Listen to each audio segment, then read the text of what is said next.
It's really exciting to be part of this great opportunity, our hybrid seminar on October 21st and 22nd. The future is now. The future is now. The future is now. The future is now. The future is now. The future is now. The future is now. The future is now. Stay tuned.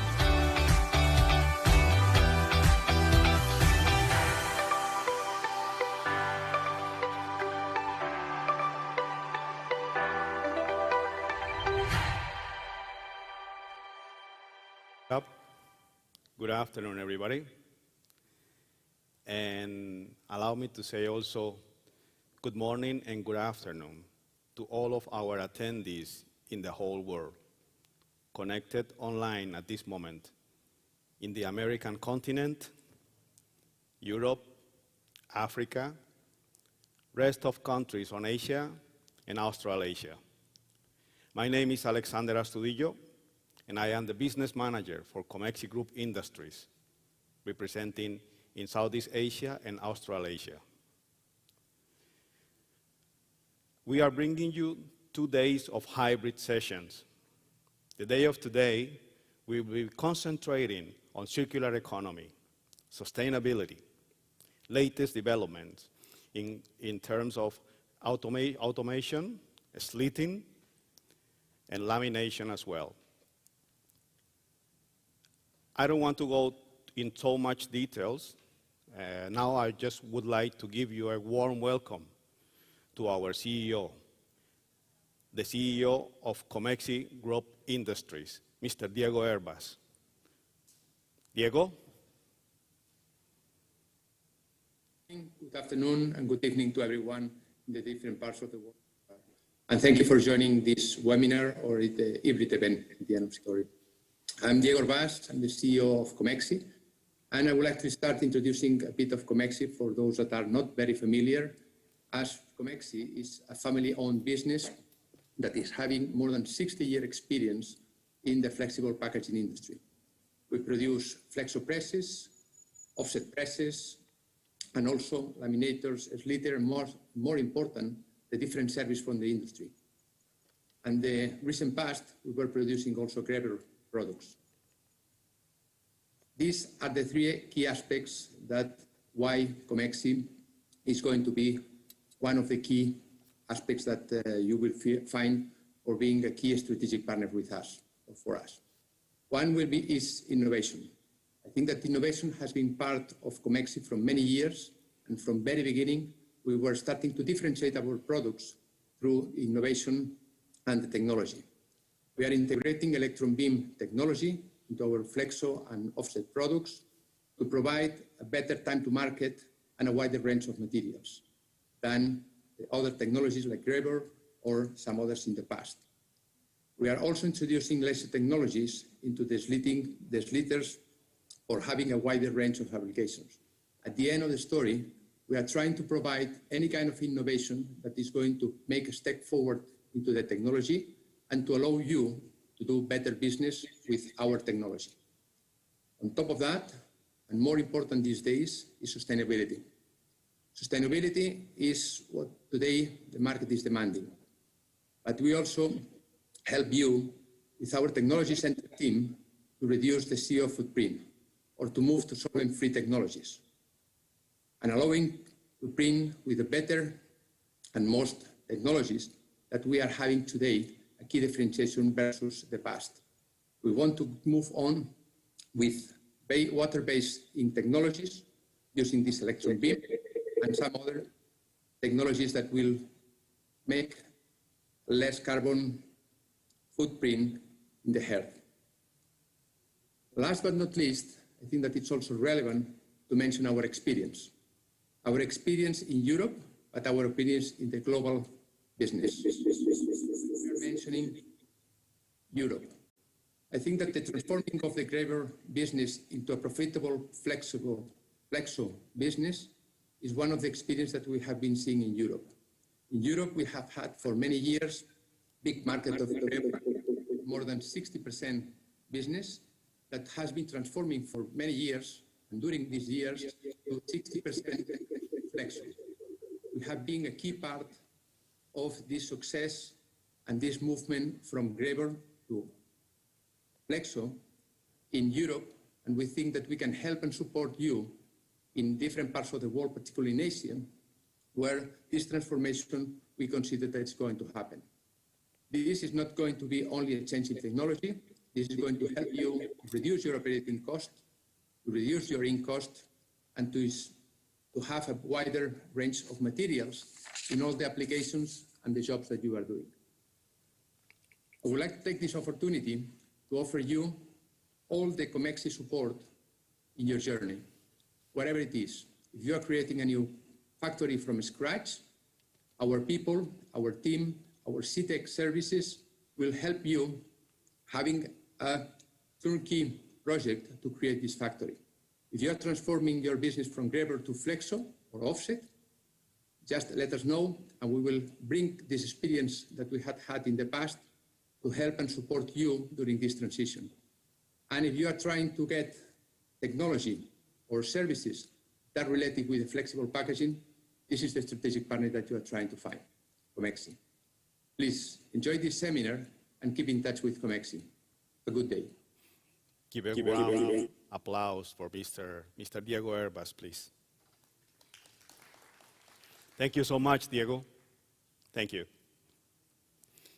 Okay, kind of interesting opening session and exciting as well. Our next speaker is a person that is highly experienced in terms of flexible packaging industry. There is nothing like practical experience except education. The true role of packaging in minimizing waste. Controlling food losses through better packaging. These are some of the publications that our next speaker has shared with the world. He is passionate when offering best packaging solutions, deeply committed to create a more sustainable environment. Please give a warm welcome to the President of the World Packaging Organization, Mr. Pierre Pienard. Mr. Pierre. A very good day to all of you around the world. For all those that are listening in and on screen at the moment, a very warm welcome. It's my pleasure to represent the World Packaging Organization at this Comexi presentation. I will be focusing on the global packaging update, and it gives me real satisfaction in that what I bring you this afternoon will show what is happening around the globe. I want to start off with this slide, which is what we call the umbrella effect. Hence why the umbrellas are upside down, because it shows the imbalance of our environment, our climate, and our culture. And this is very pertinent in what I have intended to discuss with you today. Mahatma Gandhi said more than 100 years ago that there's enough on the planet for everyone's need, but not enough for everyone's greed. And how true is that all these years later? Nothing seems to have changed.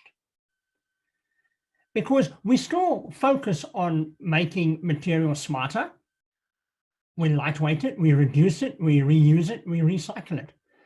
But what about we need to empower the consumers so that they have the ability to live lives in a more environmentally positive way. We need to educate them, we need to equip them, and we need to empower our next generation.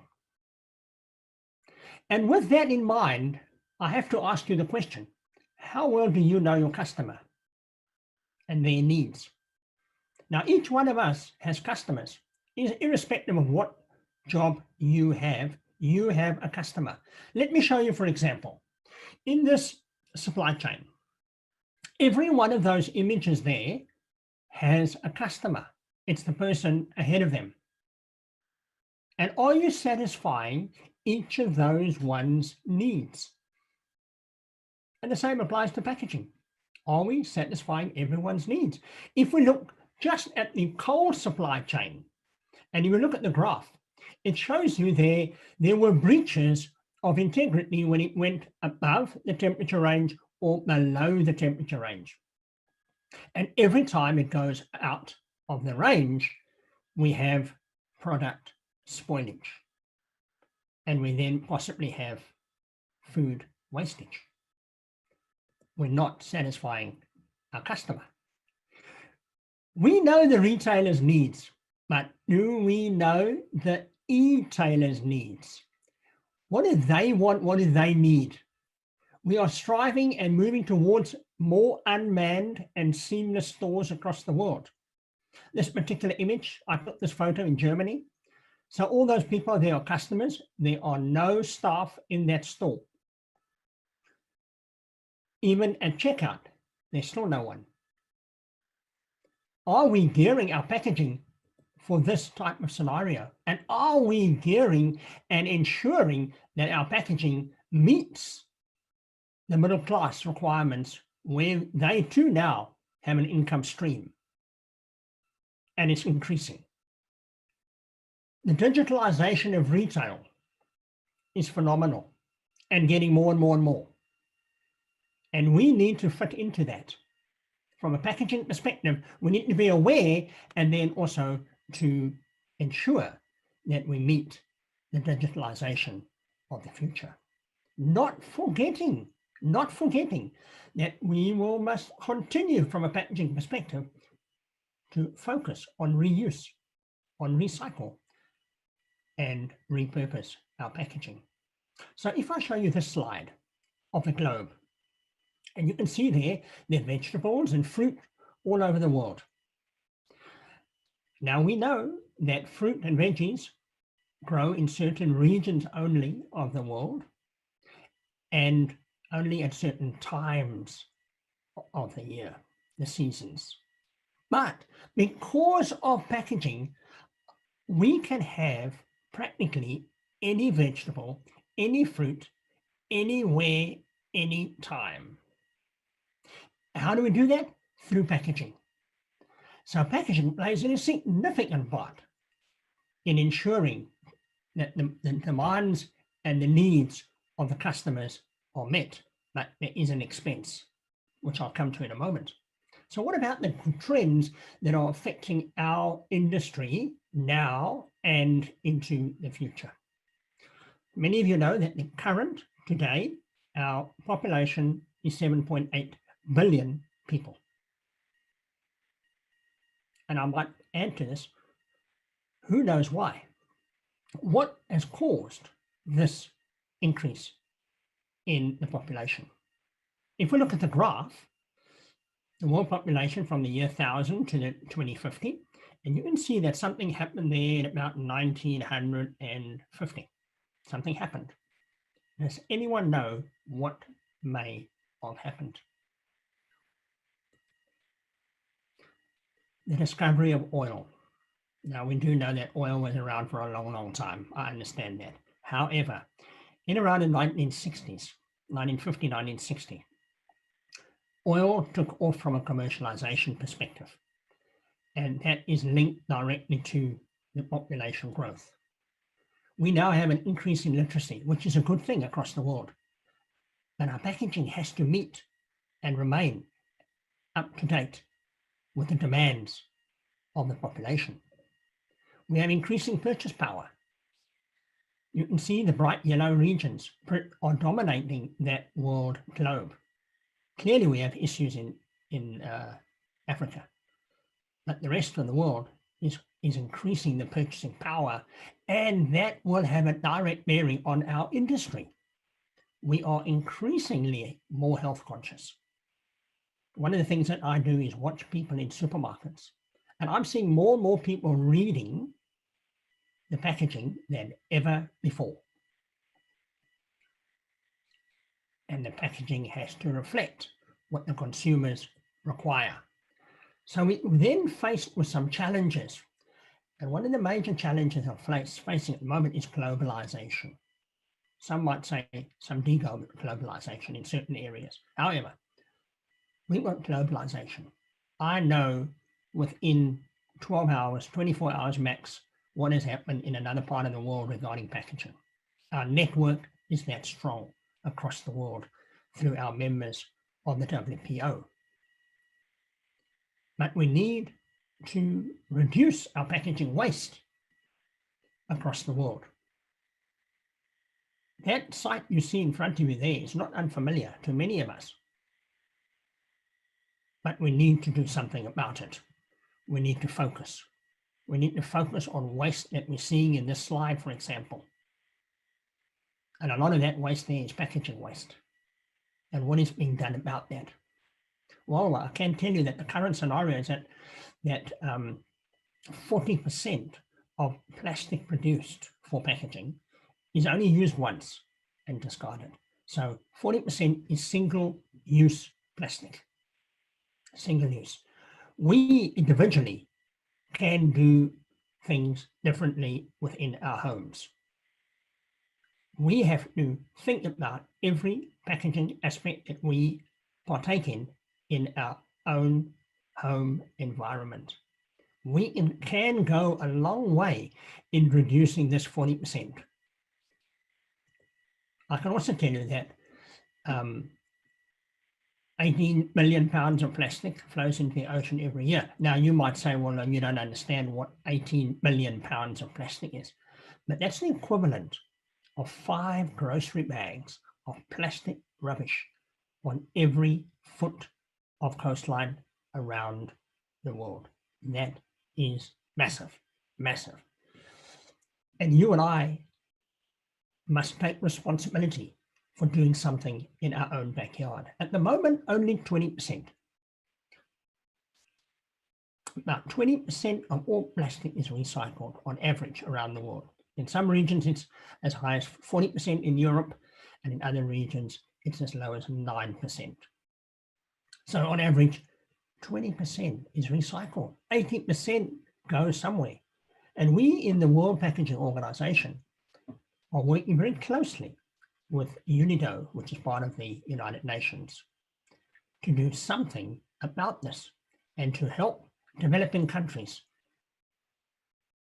put in systems that ensure recyclability from design stage right through to actually recycling it and having the infrastructure to do it, so that we do not have a situation where there's a direct bearing of food waste and packaging waste. Now, at the moment, the United Nations puts it at 35%. Some countries as high as 50%, and some as low as 20%. So on average, 35% of food is wasted. No one on earth needs to go hungry. We just need to get the food where it's required and reduce the waste. The United Nations tells us that packaging can help 25% of that 35. That means there's only 10% left, which is far better than 35. So in the 25% that the packaging industry can do, we need to do, and therefore work alongside these various platforms that the World Packaging Organization is working with. There's an increase in life expectancy.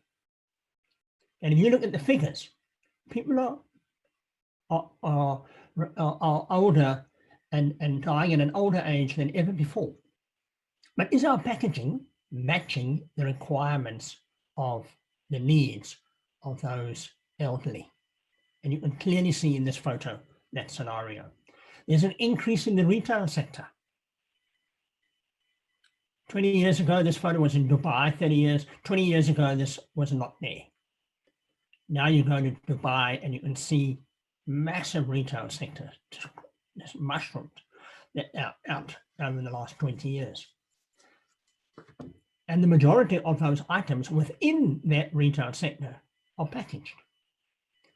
And are they taking into account the recyclability of the packaging? Is it sustainable?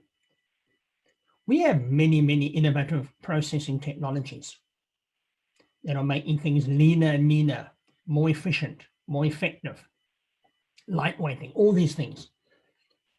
But are we focusing on the packaging aspect? And of course, we as a consumer, our behavior has changed. If you talk to our grandparents and you listen to them regarding buying food, for example, and how they used to buy it. And now you have large food markets like you can see in the top photograph. And in the bottom photograph, you can see how all the food is packaged. That never happened in our grandparents' time.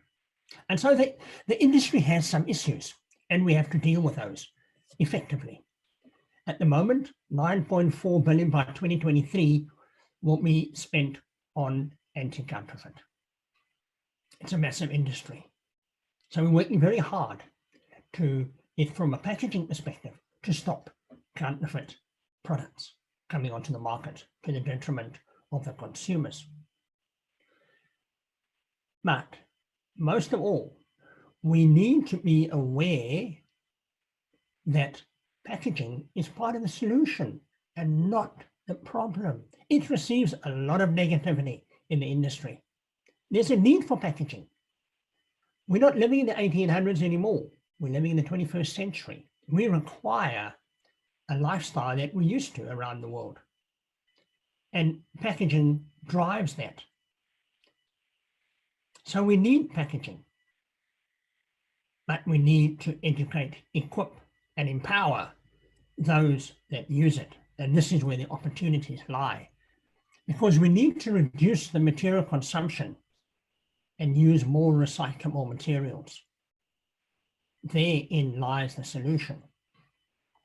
Because if we continue on the trajectory that we are at the moment, then by 2050, this is the amount of natural resources that we are using up of our earth that are not being replenished, are not capable of being replenished at the rate we're using them. But if we continue at that rate, by 2050, the UN predicts that we will require 3 planet Earths, just short of 3 planet Earths. We don't have 3 planet Earths. There is only one. However, there is a solution. The solution is that if we change our habits, our culture, our thinking, and what to do with packaging after we remove the contents from it, so that it can be recyclable and designed for recyclability, then in 2050, in time for our children and our grandchildren, we will be back on the right path that only one Earth is required. Maybe there's some solutions in convenience packaging and making it smaller. Do we need always that amount that we buy? Is it really necessary? We need to ask ourselves the question. We need to continue to innovate and reduce our production costs. And we need to create the balance between the CO2 that is from packaging and balance that with that of food waste. And at the same time that we do that, we need to find the sweet spot, what we call the optimum pack design. We don't want overpacking, we don't want underpacking, but we want the minimum environmental impact when we are trying to find the best possible material for that particular product. And this is why we need to educate more people in packaging, in the science and the engineering and the technology of packaging, so that we can find optimum pack designs for everything. Statistically, projected by Smithers Pira, that by 2023, 74.2%, nearly 75%, 3/4 of all new sales will be generated out of India, China, and Indonesia. Therefore, we need to focus our growth and our opportunities and the issues of packaging in those regions. Because if we fix it in those regions, we'll be likely to be able to fix it in many of the other regions of the world. And the WPO is doing just that at the moment, working along with developing countries in Southeast Asia to put in infrastructure and systems to ensure that we can recycle. So we are working with industry by educating, equipping, and empowering. Yeah, I was in China doing just that. Yeah, I am in Indonesia, talking to a group of those in the pharmaceutical sector to educate, equip, and empower them because they are the future of our industry.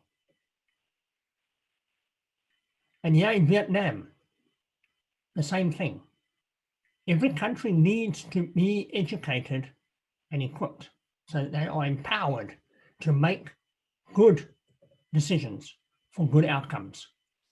We need to get more into schools, into secondary schools, teaching those ones what to do correctly so they can go out in the wide world and do it properly. We need to even concentrate on primary. We need to inform and teach them about good packaging, and that packaging is part of the solution and not the problem. Yeah, I'm teaching grade 1. I'm equipping them. I'm educating them so that they can face the challenges of packaging into the future. Thank you.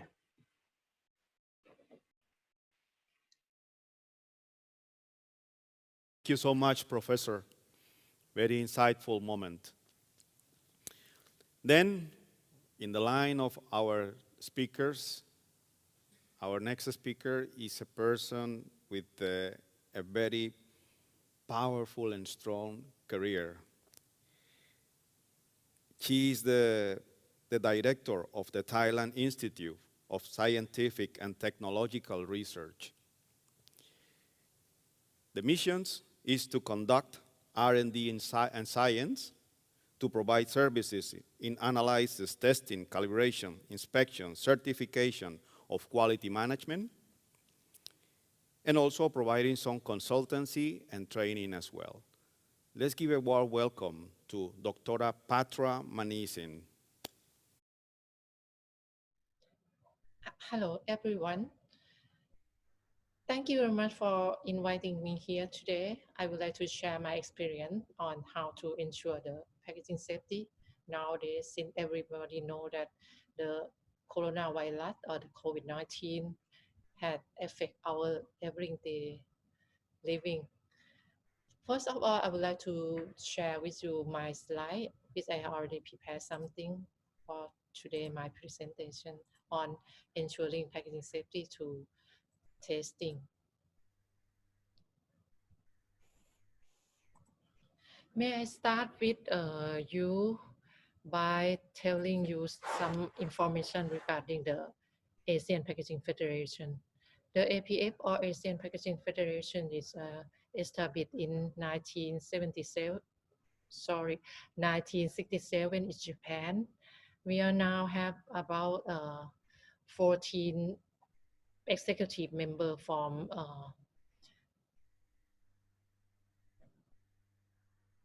the country in Asia, including Australia. The activity include the conducting seminar, training, and also exchanging knowledge on packaging. We also conduct the Asia Star Packaging Competition. Every year, we gain some interest for all people who want to win packaging award. Back to our presentation. Back to my presentation today, I would like to share with you first on the global packaging industry. The global packaging industry is expected to cross over $1 trillion by 2020. It had driven by the growth of emerging industry, consumer looking for safety and convenience of packaged food products. In addition to consumer expectation in developed industry for safety, portability, convenience, and product freshness. However, the environmental issue will also affect the use of packaging, especially on plastic packaging.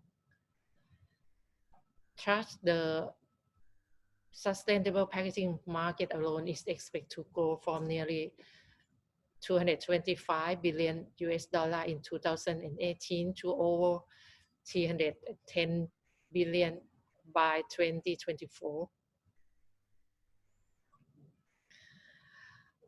Let's take a look at the packaging industry in Asia. Two big countries, the Chinese packaging market was estimated at 604,000 million units in 2016 and should grow at average growth rate of 5.4% to reach around 800,000 million units in 2021, with a turnover of 24.6 billion and a growth rate of 19% to 15% annually. The Indian packaging industry is expected to reach 32 billion US dollar by 2020.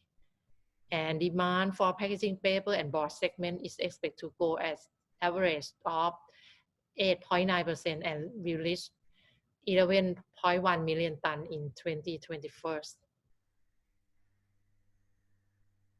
Let's take a look back in Thailand, where I stay. The packaging volume in Thailand is expected to is approximately 4.63 million tons in 2018. The growth rate is around the growth rate is about 3.9% per year. The Thailand folding carton and corrugated packaging market was valued about 14,000 million in 2019 and is expected to reach 2,200 million by 2025 at average rate is around 8.4%. This comes from the survey from the modelintelligence.com. Let's take a look at the packaging trend nowadays. Nobody can refute that the growing of e-commerce packaging is growing very fast in exponential rates. The effect of e-commerce packaging will happen for the demand for transport and tertiary packaging directly from manufacturer to consumer or B2C is growing. Next trend beside the e-commerce packaging will be the green packaging. Now we're talking about reduce, reuse, and recycle. And anyway, we need to think about that, how we can do the recycle packaging concurrently with the safety use of package. Here we talk about reuse and recycle, but nowadays we come back for the single-use package. How we can produce the single-use package with minimum use of raw material, or try to use as less as possible of packaging material in order to reduce the social burden on taking care of the packaging waste.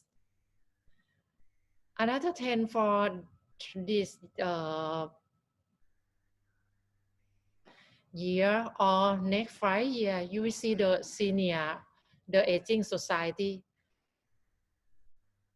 the baby boomer on 1960 now become older, getting older. So the development of senior friendly packaging is coming. We are looking for ready to eat and ready to cook packaging, smaller size package. The packaging will be very convenient to use and need to be very, very safety to use also. Let's take a look at the growth of the e-commerce in Southeast Asia and China, and also including in Australia. From 2016 and we come to 2020, which will be the forecasting. The growing rate is around 19%.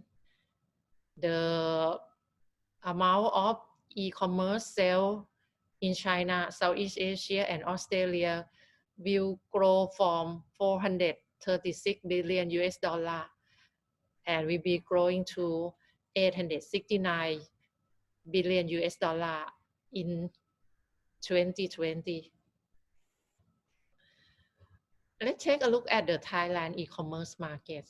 The revenue from 2016 to 2021, we expect in all categories that sell, including electronic, toy, hobby, DIY products, furniture, apparel, fashion, even food product and personal care. The revenue on e-commerce market is almost double, increasing from 2,450 to around 5,308 in 2021 US million US dollar.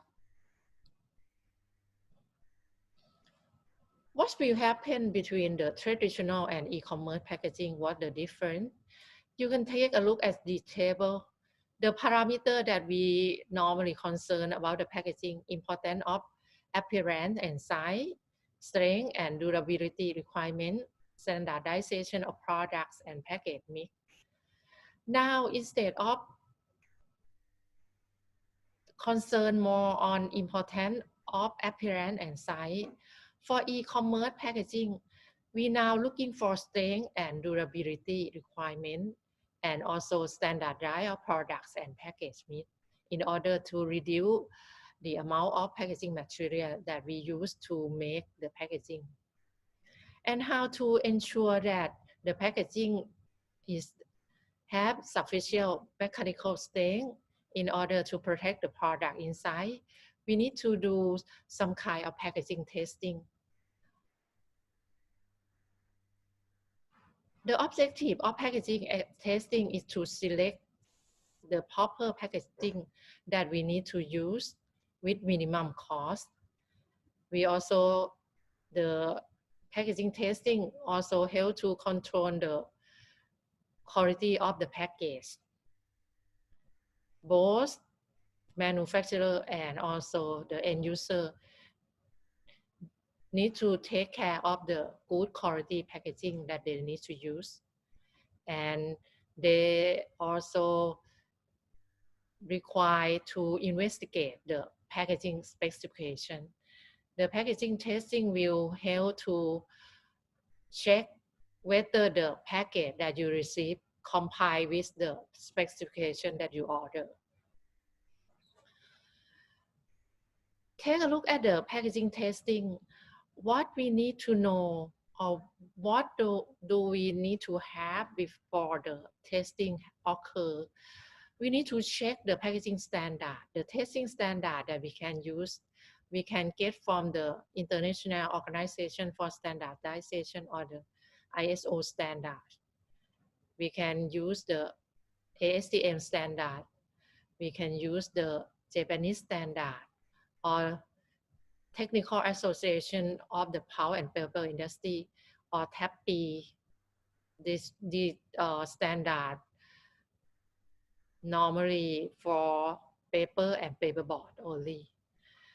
The BS standard or business standard, and also in Thailand we use the Thai Industrial Standard or TIS.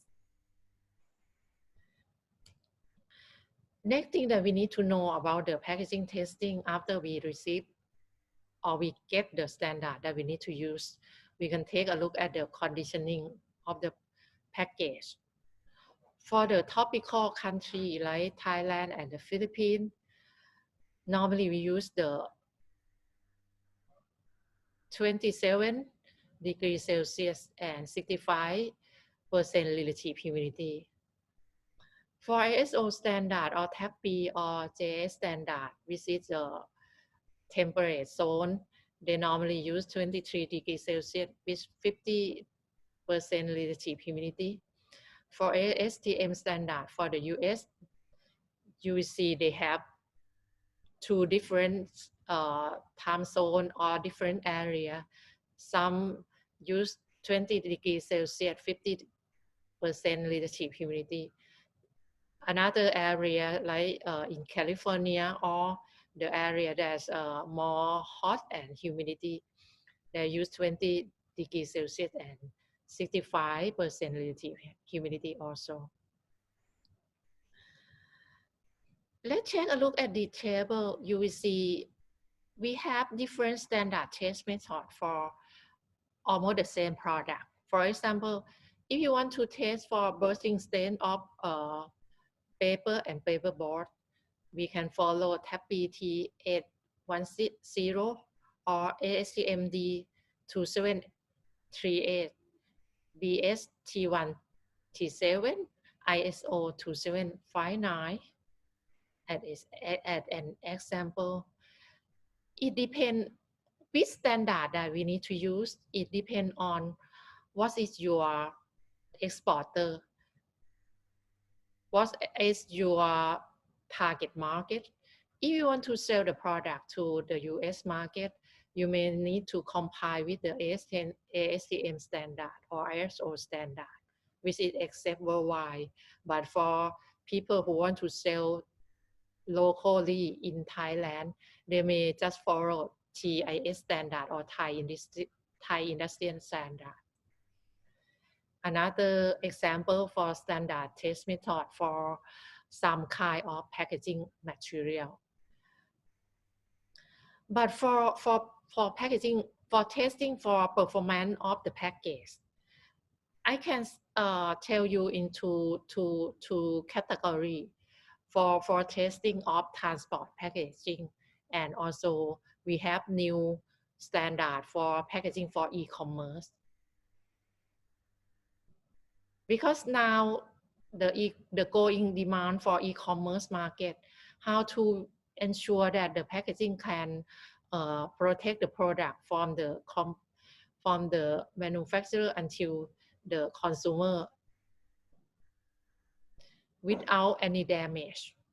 We don't want to receive any product that we cannot use, but we want to receive good product in a good package. Let's take a look at the test method and factor for the transport package first. Normally for testing for transport package, we have a standard for ISO standard, and we may use the ISTA standard.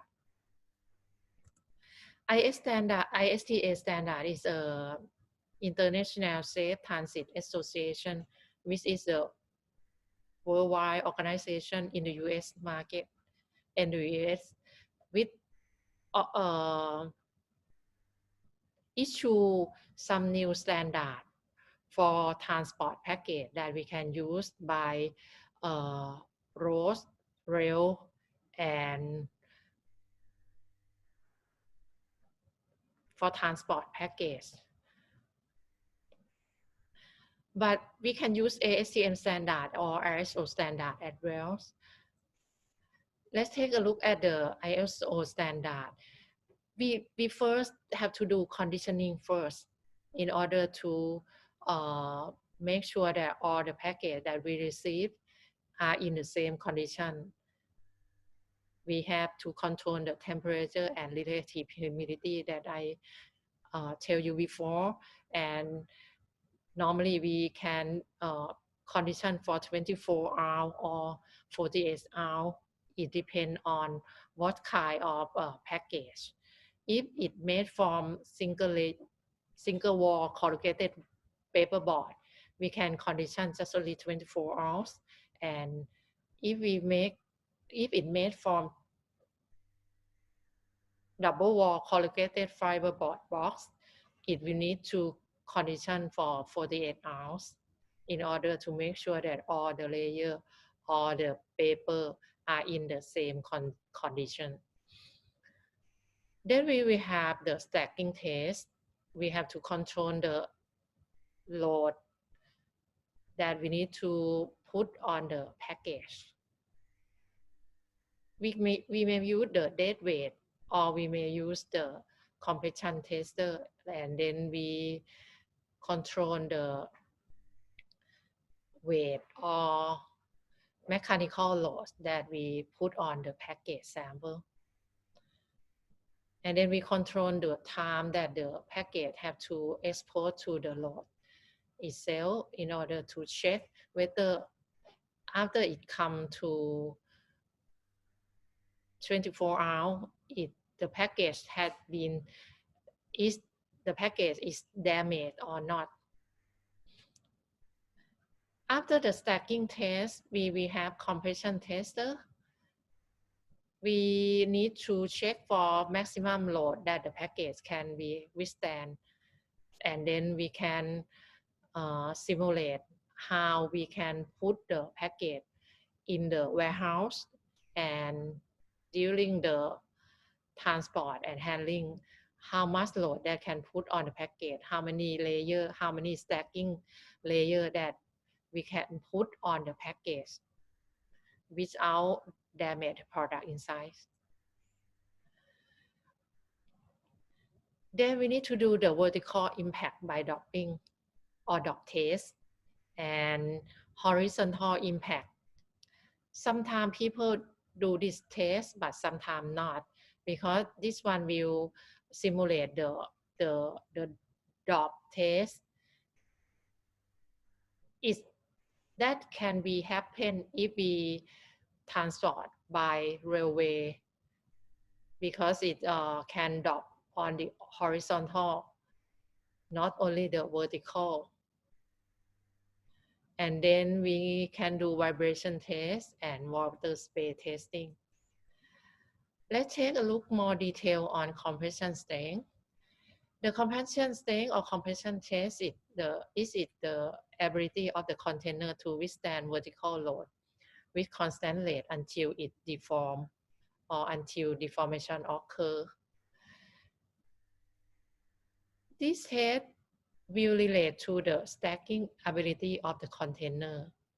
We will receive how much load that the package can withstand in the warehouse or during transportation. The standard test can be ASTM D642, TAP PT 804, or ISTA standard. The equipment used will be the compression tester.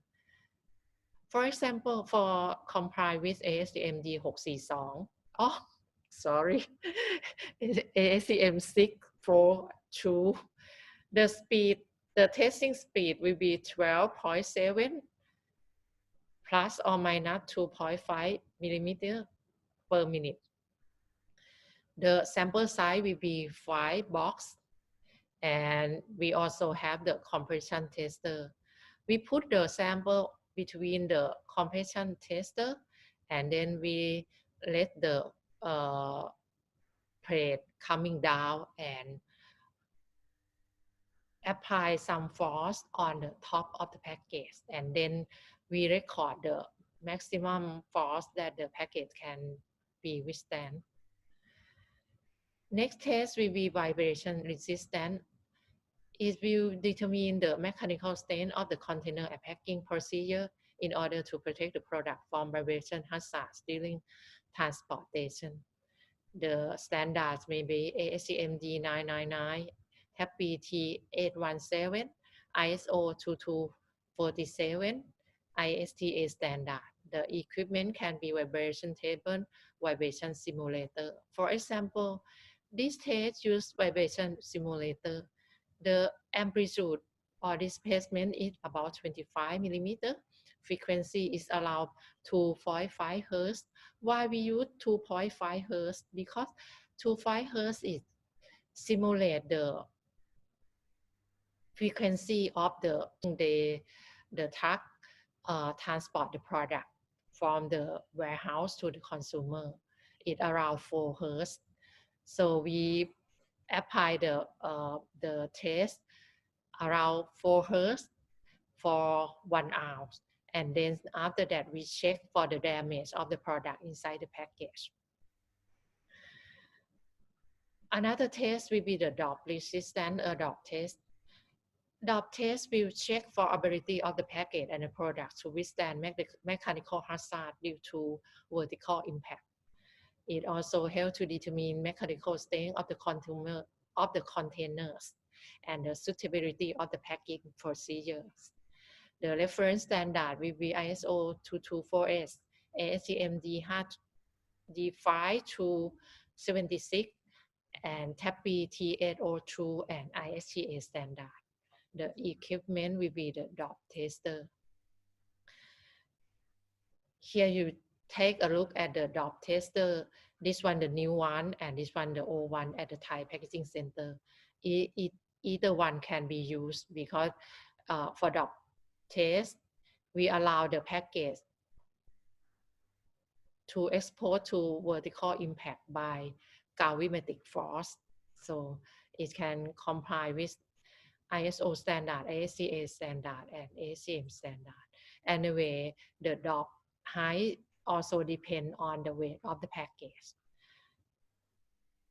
The smaller package will test at the higher DOP height because it's easy to DOP from the during handling, during transportation at the high level. Then we will see another test. It will be stacking test. Stacking test will check for the ability of the container to protect the products from stacking during storage. The reference standard will be ISO 22T4 or ISTA standard. The equipment used will be stacking tester, or we can use just only dead weight. We calculate the dead weight, that how much weight that we can put on the packet and the products, and then we put the weight on top, and we leave the weight on the product for 24 hours or 48 hours, and then we check for the damage of the products. And if you had the compression tester, you can use that compression tester to test it. This slide shows you how to calculate for stacking load calculation, how much weight that we need to put on the package. We can calculate from this equation. This one comes from the ISTA standards. Stacking load in kilogram can be calculated from total weight of the package, and stacking height and the safety factor. For ISTA standard, they suggest that we use the safety factor for 3 in order to make sure that the box can survive during stacking. The photo also show you the stacking test. Can you use in this kind of equipment, or use just the dead weight put in the products, and then we know how much weight that we can put in. This one show you the photo of the horizontal impact test or incline impact. This one that I told you, some people may test this if you want to transport by rail, but normally not so many people test because this one not happen very frequently, because this kind of test simulate the damage due to rail transportation that may occur. So the reference standard will be ASTM 4003. Another test that I would like to share with you is about the packaging for e-commerce. As you may aware that the growth of e-commerce around 20% each year, and after COVID, even in Thailand or in Asia, people stay home, they order delivery some food product or some good from the supermarket. It is important that you need to make sure that the product that you receive you will receive it in good condition. Then the several, I think it's several online platform, for example, Amazon, Lazada, also try to develop some kind of test method in order to make sure that the package for e-commerce will be go well and in good condition will it arrive at the consumer. For example, this one is ISTA and Amazon developed the standard test method for e-commerce fulfillment for parcel delivery shipment ISA 6 amazon.com overbooking. It can test for either single item or multiple item packed on the same package. They also establish some kind of sample size that we need to use. It depends on the weight of the product. Is the product less than 50 pounds or 6.8 kilogram, and the product is larger or weight more than 50 pounds, and also have separate the product into two categories, non-fragile and fragile products. Then if we want to test it, we need to check whether the weight of the product and product is easy to deteriorate or it can withstand some load during transportation. And almost the same thing at the transport package that I showed you before. They're also concerned about the conditioning of the package before testing, as shown in this slide. And then they also show you the calculation of the top loading or the weight that you need to put on top of the package during testing. And the top loading in different products, we need to check for weight that we need to use. And then the next step, we will have the testing procedure. The testing procedure will tell you what to do first. For example, the first step will do the atmospheric preconditioning, which is required to test by ISCA. But then we go to second step, the atmospheric condition. This one is not required. And then we do shock test, vibration test, and shock test again, and then do integrity testing or leakage test. They also tell us about the testing procedure and testing description. For example, for vibration testing, we should do the random vibration with top loading and the G level of 0.53. For vertical impact with accelerated G or shock test, they need to test for 8 times. And this one also required to test. And leakage test will check for only the liquid products. We place the product on the floor and check for 8 hours if any leak occur or not. This one example of the testing show you in this slide. So you start first with the pressure sample at room temperature for 16 hours at a pre-conditioning, and then we skip the conditioning number 2, and third step we do the 9-point dot test, and then fourth step we do random vibration with top load. And then we do top dot test or shock test for number 10 for 17. And then for liquid product, we will do leakage test by visual inspection after the sample is placed horizontally on the test area. I would like to spend a few minutes telling you about the Thai Packaging Center.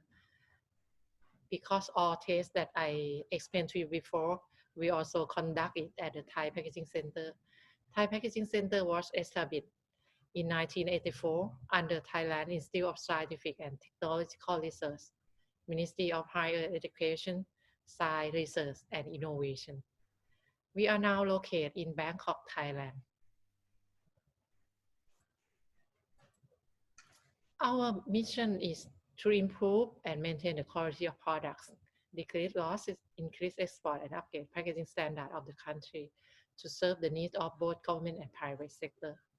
Our activity include research and development in packaging area, testing of packaging material and containers, modern equipment, and standard test method.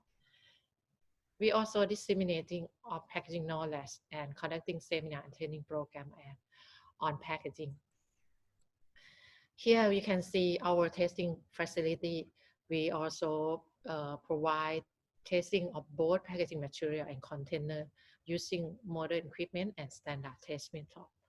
Our testing facility is ISO 9000 certified, ISO IC 17025 certified, and ISTA standard certified. We also provide UN or United Nations mark approval for export packaging of dangerous goods. Anyone who interested in testing of both packaging for export products and packaging for e-commerce, you may contact the Thai Packaging Center in Thailand. I would like to end my presentation with my last slide. Thank you for your attention.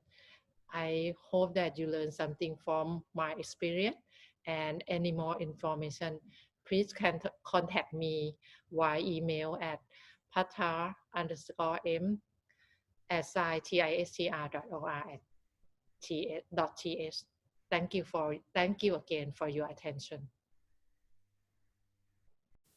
Thank you so much. Very insightful and very interesting. Okay, so again, in the line of our speakers, I'm really proud to present this person. He's a very interesting and very strong researcher, always looking into a new packaging designs in order to make a more easy handling with best performance. He has a vast experience and wide knowledge on rigid plastic production processes. Please welcome for Unilever, Mr. Pho Kien Trong. Thank you so much.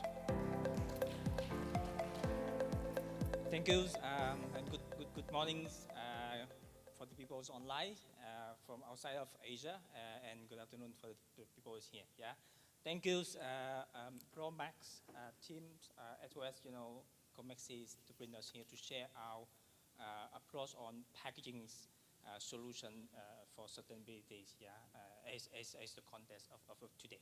Okay, so okay. Just about Unilever, you know about Unilever.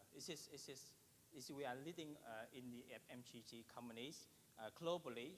We operate in 119 countries. Actually, we serve in more than 2.5 billion consumer, which is over 400 brands. In the Thailand as a country is here, we have more than almost 90 years of legacy where we carry the visions of global of our companies, with the purposeful to our brands, our people, in order to improve every type lives. Okay, for in FMCGs, actually packaging is really important because that is the packaging helping to carry our products to consumer at the right qualities.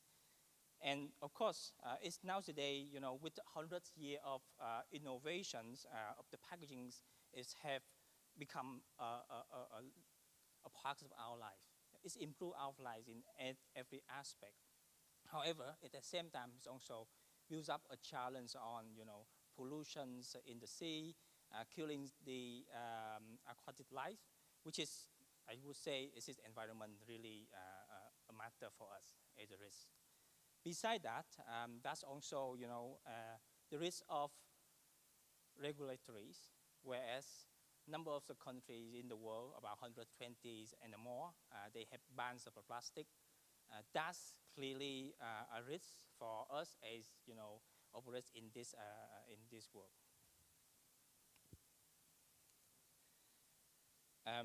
Beside those, you see this is a picture, right? So the picture is showing how reputations of country where, say, in like Thailand, is obviously the number 6 of, polluted countries, put the plastic in the ocean. Of course, we brand owner don't want to be in that space. Yeah, obviously, in the future, we want to be in the better place. And lastly, this is the consumer. They have the perception have been shaped by NGO and regulatories. Therefore, on the industry consumer goods, we have increased. We see that the risk is increasing for us as well as in the retail. And Unilever as the big organizations, and actually the packaging is key format that for us, to carry our products. If we look at the macro scope globally, our packagings in total consumption just about 0.2% global produce of plastic per year, just 0.2%. However, we know our role is leading on this to make a change, for the better future of the plastic pollution. Therefore, from that ambitious, we are actually building 4 ambitions, into our packaging. So that is, we commit to by 2025, we have amount of the virgin plastics in our use of the packaging. We have to collect and process more packaging than we sell. At the same time, we also ensure that our packaging is designed to be recyclable, reusable, or compostable. And we also want to increase our recycled plastic material contents in our packaging. To write that ambitions, our focus is very simple. We're building this, pillar since 2017. Our line of that is have us to guide our innovation and deliver our ambitions. Yeah. First, less plastic. So what is this? It is very simple. It is cut down on the plastic that we use in our packaging, right? By optimized design. Give you example that, we launched the new structures of flexible packaging in 2018 for Southeast Asia, which is simple to cut down 2,000 tons of the resin. Or the other option, this can be on the less plastics. This is the concentration. If you put you buy the dilute product is a big bottle, but you buy the concentration, and then that will be smaller, and you use less. It actually also have to reduce the plastic virgin. Yeah, and this is the second pillar. Is really, really important for us. We call it about better plastic, right? So this is about to have our packaging on to be recyclable. Yeah. And at the same time, we want to eliminate, the problematics of the materials. At the same time, we want to bring the BISA or recycled resin into our packagings. And it's also more important on this pillar. It's about working with government partner to build infrastructure for collection, segregation and recycling. That is really, really important for us. And the last, but nevertheless, from this pillar is about no plastic. It's very simple, thinking differently, moving away from plastic. We don't want this, but that can be the option like aluminum, glass, or papers, where possible, where we can remove the plastic if not necessary. Okay.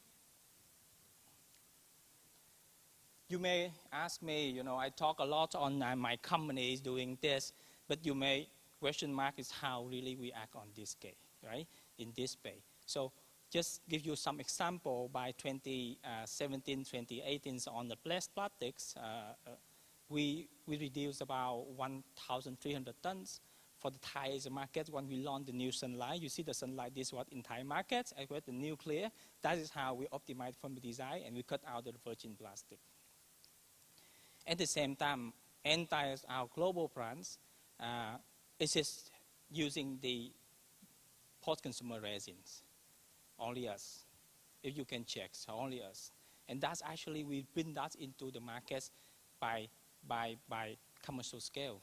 Nowhere do that, right? So with that, by doing that, actually, this is very difficult for us because this is very expensive. It's not cheap at all. But we believe by doing that, we create a demand in the market in order to boost the collections and recycling. That is more master for us as well. And then lastly is about recyclable material, which is beside on the research, we also have flexible. We also here on the flexible, we talk about flexible. The flexible is we need to turn that into recycle. And that's actually, I will take you into the next page, for this, okay? What is the flexible packaging? You all know. Everything is flexible. This is the most growing, highest, fastest growing segment in the packaging industry. Why? It's so efficient. It's so economy is the best, the most economy, and it actually is less environment footprint versus other formats, right? Let I share to you some on benefit on flexible packaging as well as the challenge.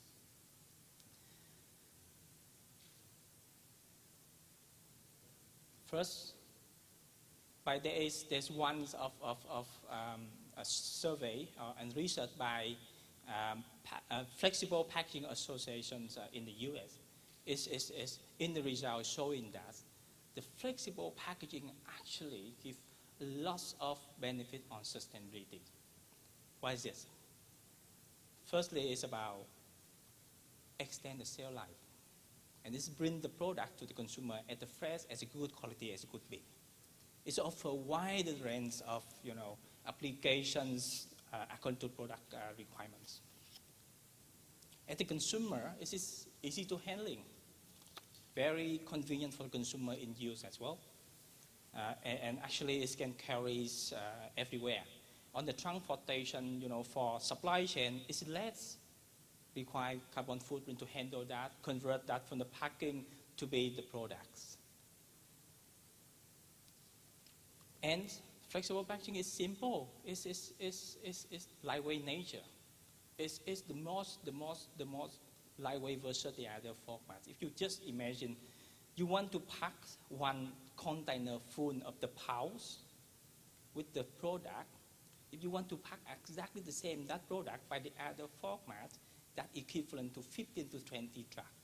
So that's how it is effective of the flexible packaging. Lastly, it also creates a lot of appealing to the consumer because by many different appearance, it can be you can see that in the paper lines. It can be matte, it's cloth. This comes from with on technology that the people here is offer for. So that's the flexible packaging is its benefit. Despite those benefits, there's also with us a lot of challenge, and we need to deal with that challenge, right? So number one, on functionality. If entire the world of industry, flexible packaging, we move to the mono material, what if?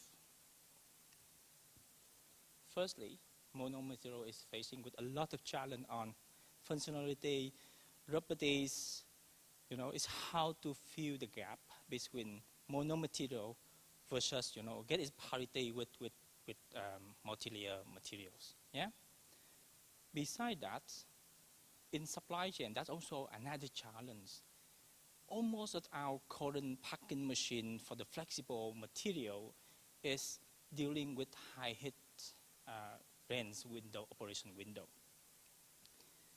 What if we move that to mono material? How we turn that around, right? So that's not overnight.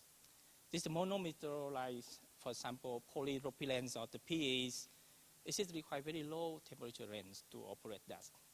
and how to get the right quality is equivalent to the multi-layer. That's really a challenge for the supply chain as well.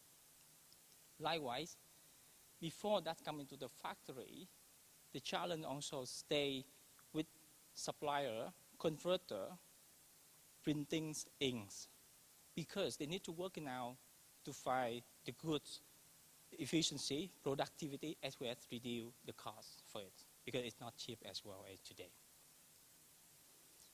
This is the biggest challenge for us. Yeah? After we deal with those, with the mono material, what do you think if the world's diverse deals with multi-layer material? Can it be segregation? Can it be recycle, collection? That's really, really a key challenge. So this area is one, everyone we think about industry, we go together, hand in hand, to turn around, to go to mono material. Is it will have for the collection? Is it? Is it will be easier for us?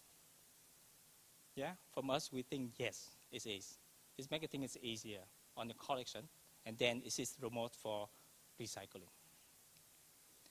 Look at recyclings. Entire infrastructure recycle today, mostly mechanical recycle, mostly, yeah?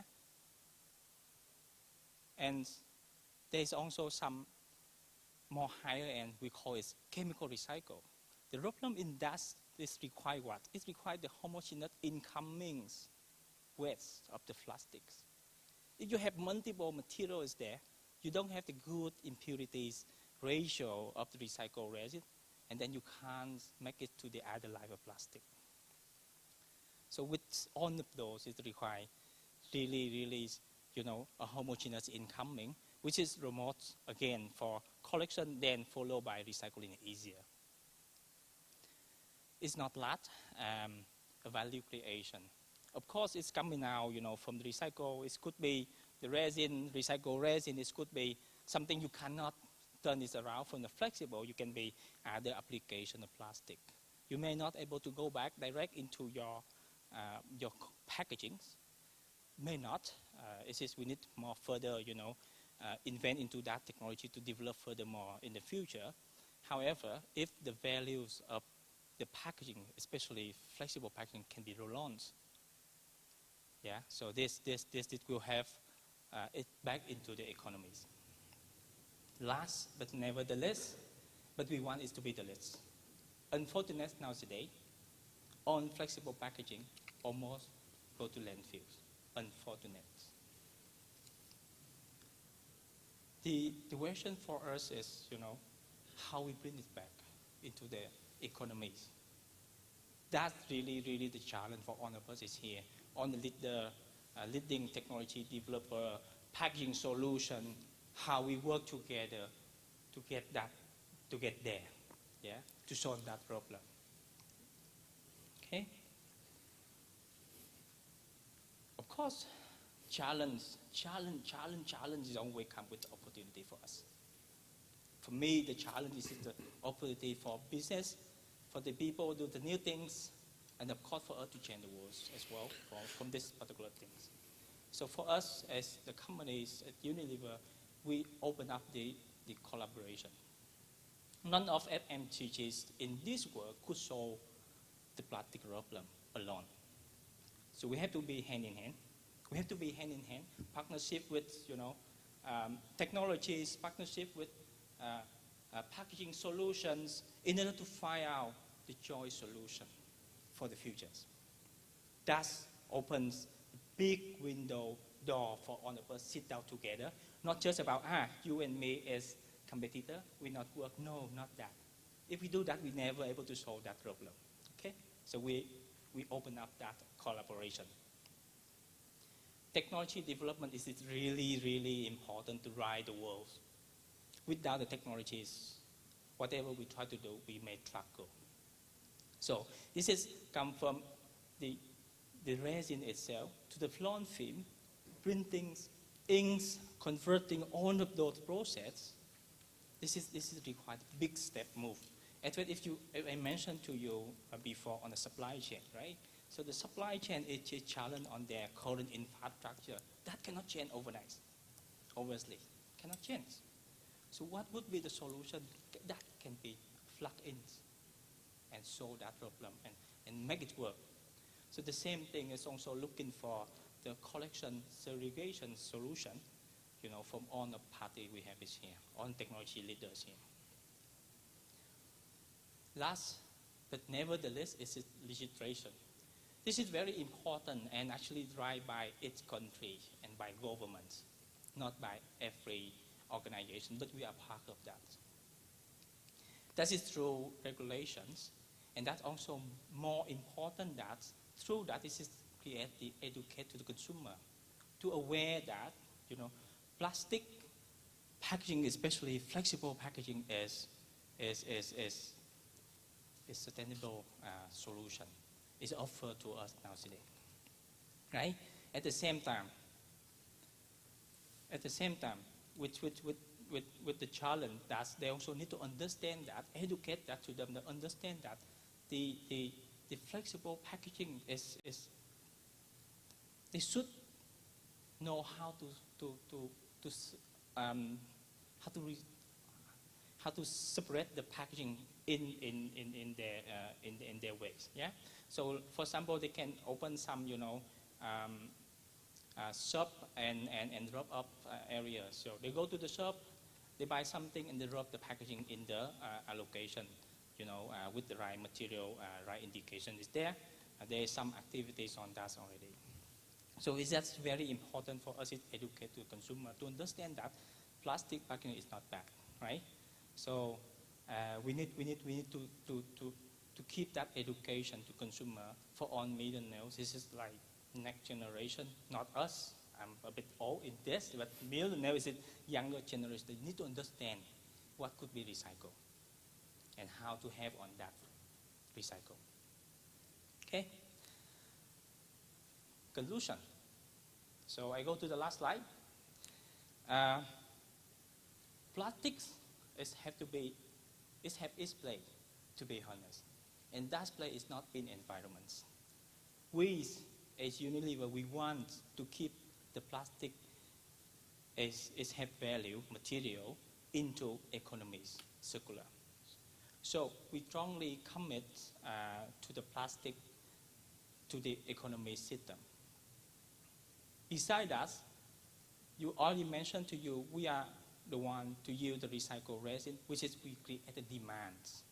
And with the demand we create there, is it can make the move and the shift of innovation together with technology to go to build for collection and recycling. At the same time, we're also looking for, this recyclable material, flexible as well. We look for that demand. Lastly, it's about, we create a forum, for collaboration work. What you can see is here my GM, Mr. Rob, in Thailand. So he's joining on behalf of company to join the trust, his activity, for the circular collection and recycling. In Indonesia, we also have, West Bank. Yeah. So let's just give you some example. What it would be meant for us is here. We as Unilever really welcome you guys. Really welcome. Happy to have you guys in this sustainable shift. For the future is now. Thank you. Thank you. Mr. Trong, thank you so much for your insightful moment. Thank you. Appreciate it. Thank you. Yeah. Thank you. Thank you. Okay, so let's keep in the line of the speakers. The next one is one of those colleagues that I feel really proud to work closely with them. Our next speaker is a chemical engineer, senior product and marketing manager, a full dedicated and restless person for learning and sharing. He is self-motivated to finding best solutions according to customers and market demand. Actually, he is the business unit director for the Slitting division in Comexi Group Industries. Please welcome Mr. Raul Fakdi from Comexi Group Industries. Raúl? Hello, Alex. Thank you very much for this introduction. I think it's very kind for you to speak so good for me. I will not introduce myself, so I will go directly to the presentation because I think that what Alex did is already enough. So let me share my presentation. Okay, I hope you are all seeing the presentation now.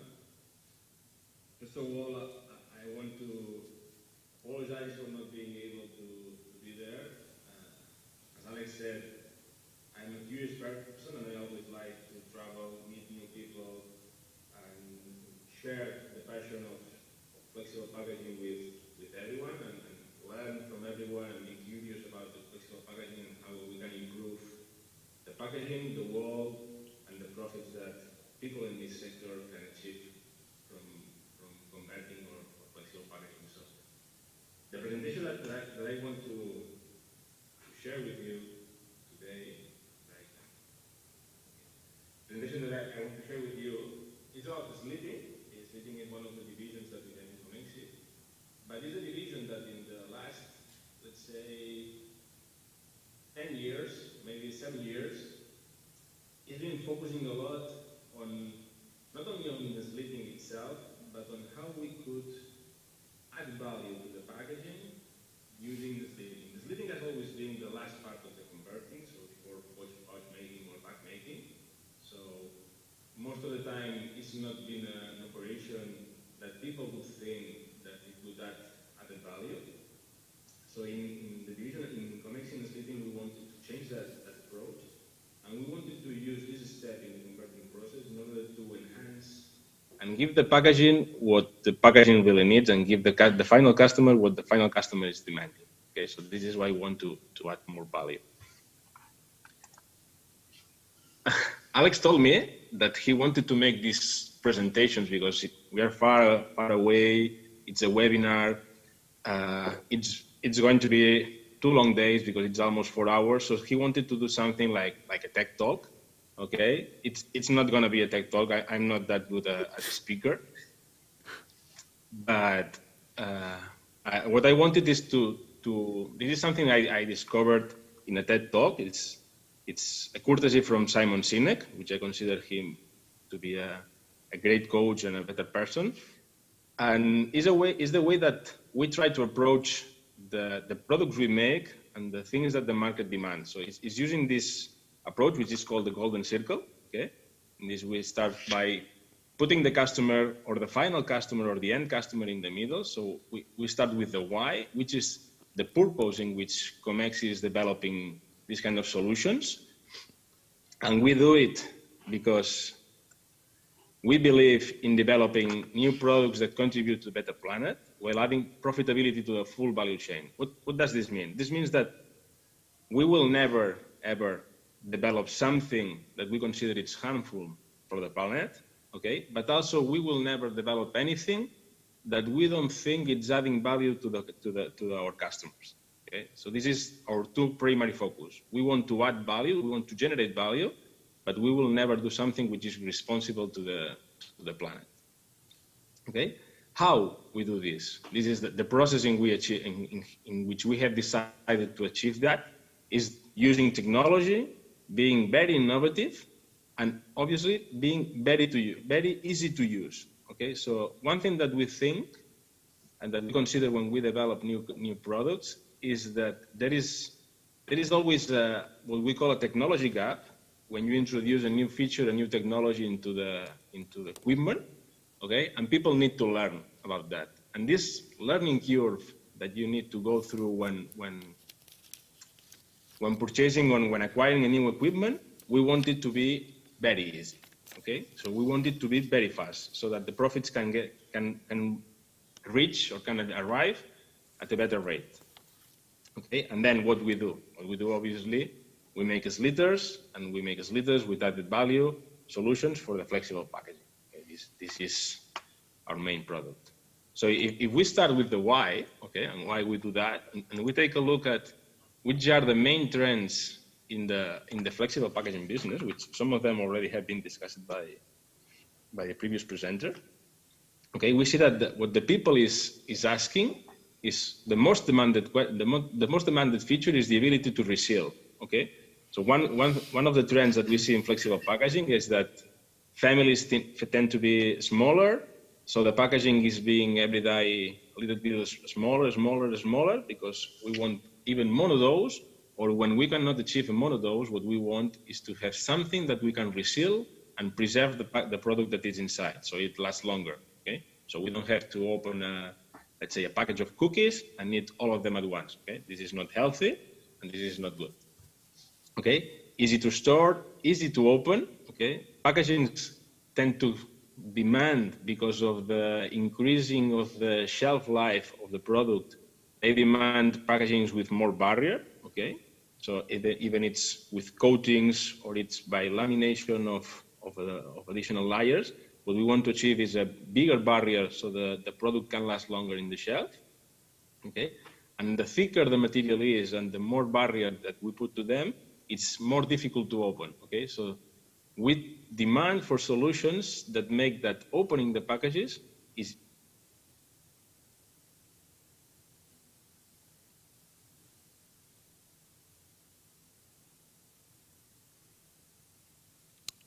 used to sell single serve and portionate.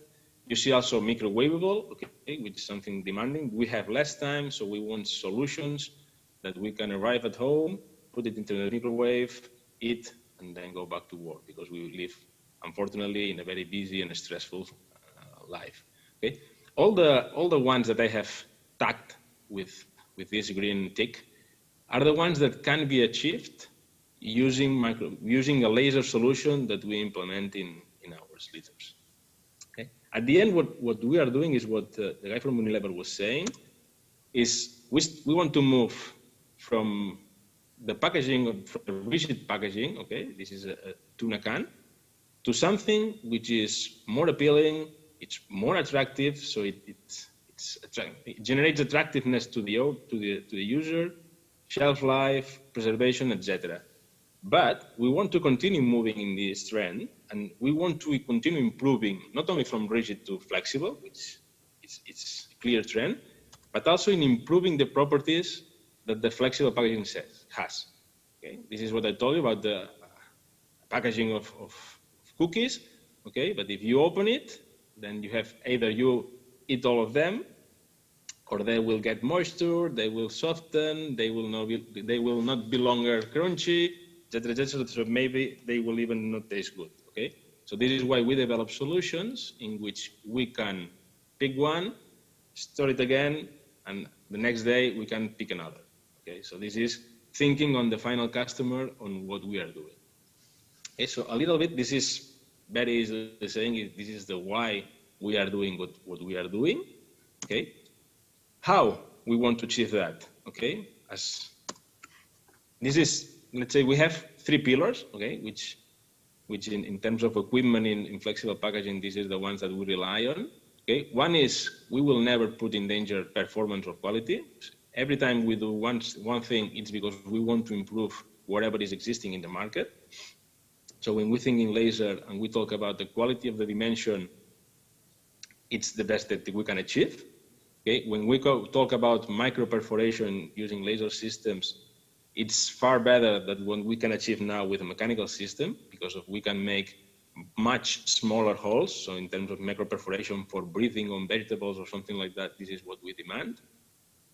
One of the best things I think that we have with the laser is the strength. Using the laser does not weaken the material. So when you make, for example, a micro perforation for opening, you are weakening all the material and it may tear accidentally. When you do that with a laser, because of the volcano effect, we reinforce the material on the borders of the perforation.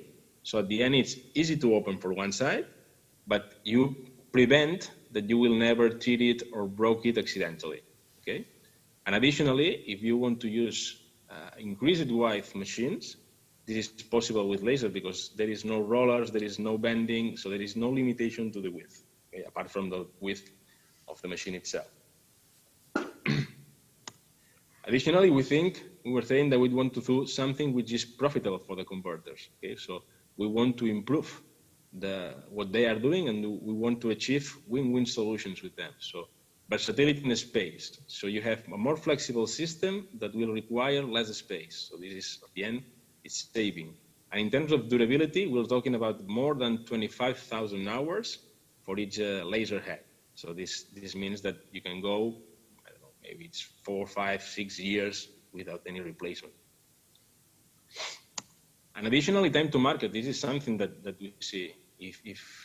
If our brand owner if Unilever, for example, is asking us to do a promo, they want to do some tests in the market, and we told them that we need to buy some rollers because we need to do some die cutting, and there is a lot of investment, and we will take, I don't know, 3, 4, 5 weeks in order to have everything ready. If we move to a laser solution, which we just need to draw on the screen what we want to laser, what we want to perforate, and it will be done. So it's very easy to do it. It's very fast, and in less than a week we can have a promo already in the market for our final customer. Okay, so this is something which is highly on demand. And then we move already to what we do, okay, which is the product or the service that we are offering. In Comexi, we have a full range of slitters. Okay, we have the compact range, which we call the family S2 double shaft and S2 double turret, okay, which is a compact machine with an integrated winder. And then we have the top of the range slitters, which is what we call the S1. Okay, the lower the number, the better the performance. And also we have the same range. So we have them in dual shaft, and we have also in dual turret. Additionally, we have a range of machines for paper, which is what we call the S1MS and the S1MT. This is something that we think that will also come very handy nowadays, because we will see some kind of transition from film to paper, okay? And then, finalizing, we have what we call the laser, okay? The laser can be implemented in any of our machines, okay? And it's something that, well, it offers all the flexibility that I'm going to tell now, because this is the product itself that you will buy, that you will acquire, but what you want to do, see, what you are buying or acquiring the product to do is things like that, okay? For example, a conventional standard pouch, okay? A conventional stick pack, or a conventional sachet, okay? All these products, because of what we were saying before, this is because of the need of having increased barrier properties on the packaging. This packaging has become more difficult to open, so having a barrier, having a easy open is something that really comes very in handy. Additionally, you can make the easy open on any direction, on any shape.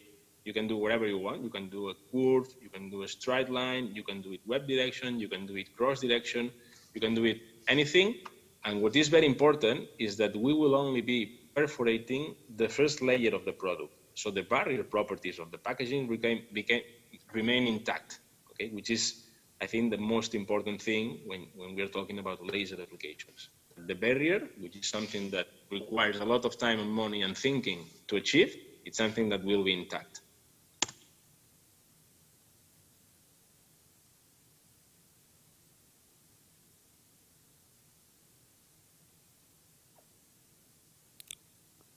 I guess that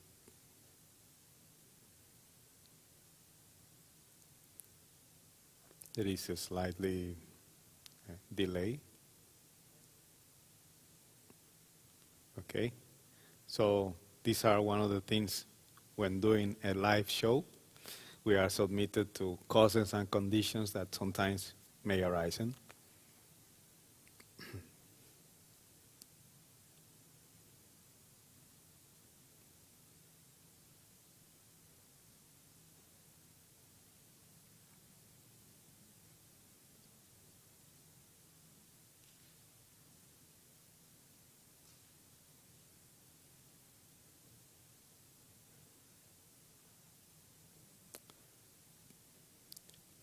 But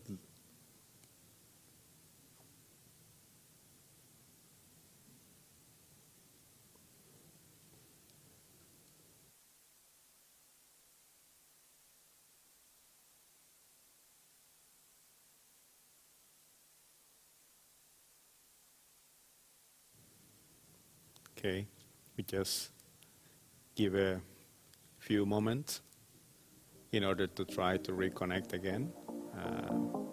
We are just still 5 minutes from the end of his presentation.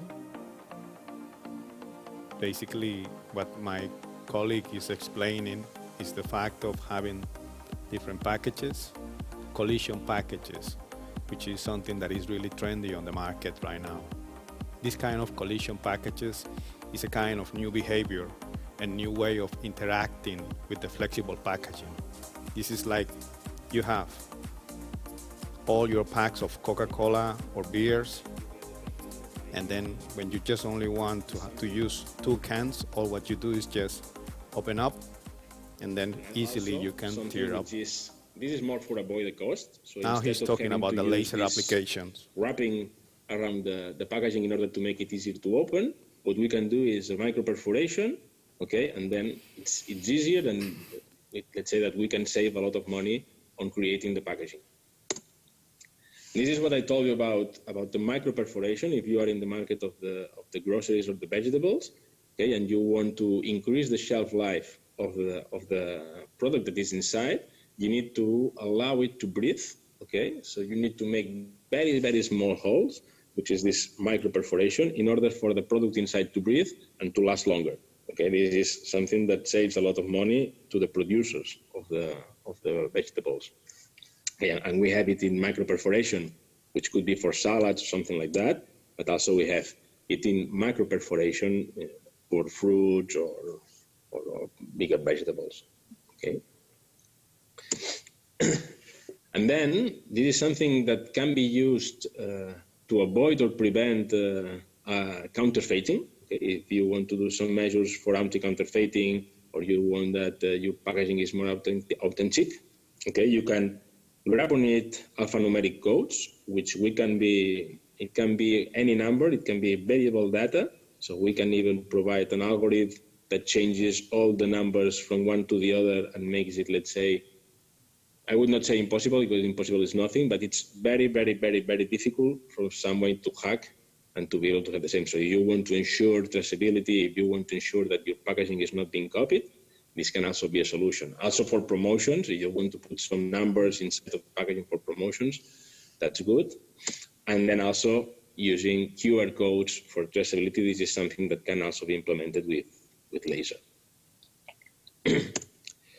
Then another thing that it's very trendy now is that if we want to generate trust with the final customer and we want them to believe in our product, we have to be able to show them what they are buying, okay, and then making these windows on the material to allow the customer to see which is the product that they are buying.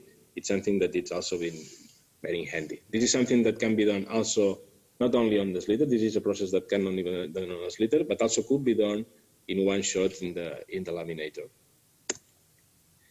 And then this is the last one this is the one that I saved for the end, because this is one that I think that it's one of the ones that it's more in trend. So this is the demand for this kind of packaging is booming, okay, which is the resealable. And we have 2 versions of the resealable, okay. The one in the photo is the resealable without the use of any label, okay. So we make a perforation from both sides of the material so that when you open it, you will be, let's say, tearing one part of it and not the other one. And then, because there is a pressure-sensitive adhesive on the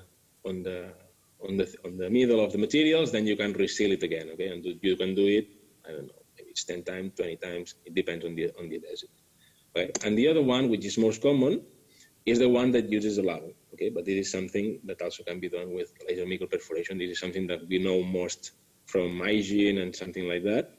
This is something that it's very common to be using it with die cutting, but we can also do it with laser perforation. Then something I want to show to you is a video, okay? It's a video that, let's say, summarizes a little bit everything that I have said. And it also will let you see which is the technology and the level of innovation that we have on our machines.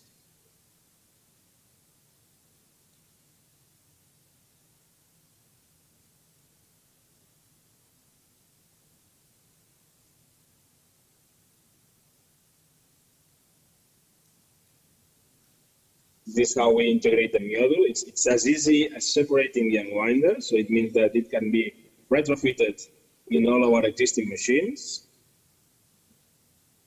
There is also a module between the laser and the slitter, which is the labeling. Okay? If you want to do applications like the ones I last showed you, the label applications, we can also insert a labeler. This is a window, resealable, alphanumeric codes, easy opening. This is the one I told you about, the rigid the transportation or the wraparound.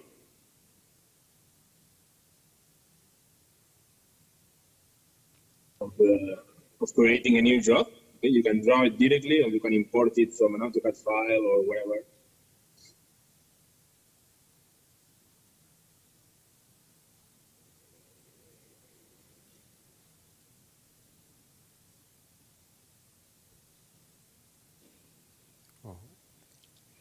Well, seems like we are having some issues. Replacing the lens is very easy. This in line with what I told you about easiness to use. We don't want the big learning curve. We don't want to have the machine stop for a longer time. So if you're changing from one job to the other, you have the recipe stored and you only have to change the lenses. It's very quick changeover.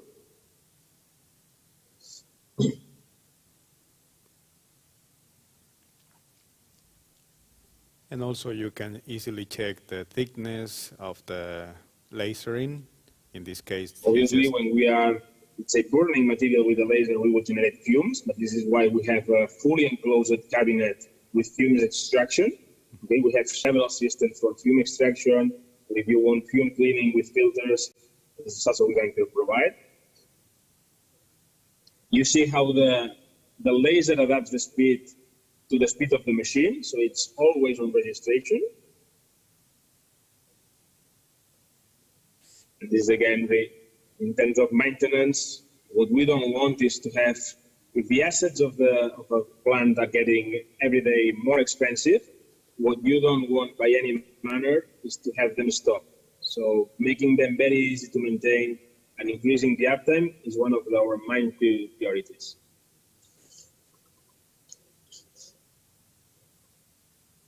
This is the labeler. We used to put the label. Okay. This is for the resealable applications that I was telling you.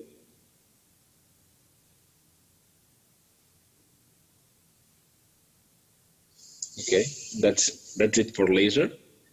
Then another thing that I wanted just to make a very brief cap, and with that I will finalize, is the other trend that we see on flexible packaging and, let's say, worldwide, is the increase of the labor cost, which is, let's say, correlated or is aligned with a decrease in the raw prices, okay? So this is why we decided that what we should do is not thinking on replacing the people, because when we talk about robots, first thing that comes into mind is, okay, I will reduce the labor cost because I can remove this one from here, this one from here, and this one from here, okay? And this is partly true. But what I think that is more important when we think on using robots and replacing or substituting certain tasks is that we can use the expertise and the creativity of the people, which is something that the robot will never have, okay, to do some other task. And all the tasks that we have on the process of converting that are adding no value at all to the packaging, these are the ones that we can automate. Okay, so this is, let's say that what we were thinking when developing automation for our slitters, automation at the end of the line.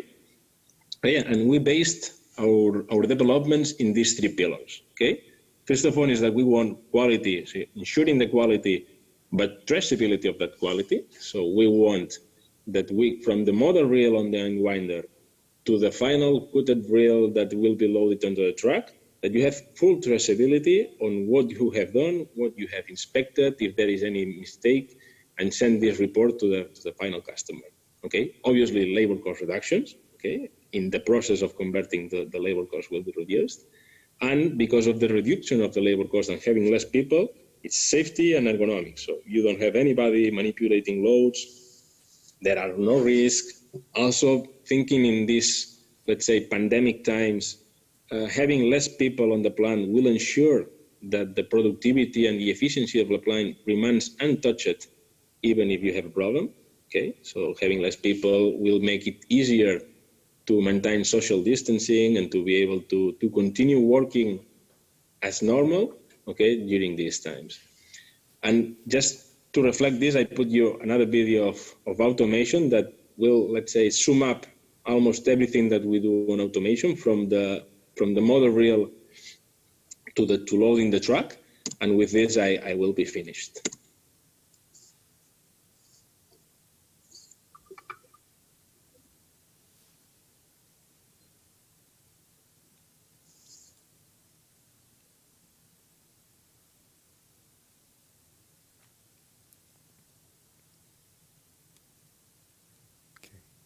I think I just will give a hand on this.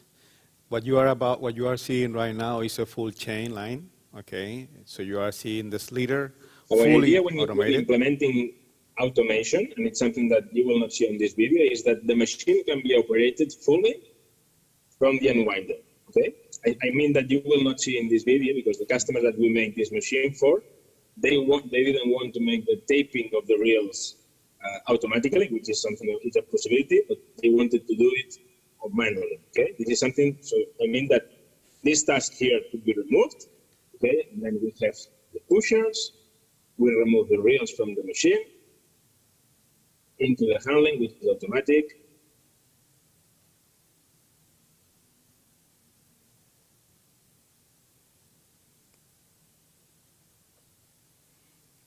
And then after goes on from to the handling, we go to these V-tables that remove the reels. This is something that we can, there are several different ways of removing or exposing the reels from the machine. Okay? We can use robots, we can use these tilting tables in order to put the reels in vertical position. So there are several ways, depending on the layout and depending on the needs, the number of different jobs that the customer is doing at the same time. We will opt for one solution or the other. So this is fully configurable. Then you have weighting, leveling. In case if there is an error, we will have rejection also. So you don't send this to your final customer. This is traceability.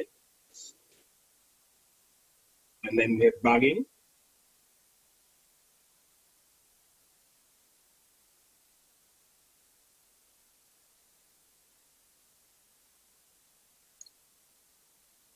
And from bugging, we go to palletizing. We can palletize any number of SKUs, okay? Any number of different, let's say, reel diameters, depending on the reel diameters of the job. Automatically, the system will calculate which is the optimum, which is the optimum configuration or the optimum layout for the pallet. Okay, and then from here you can have as many labelings as you want. You can have as many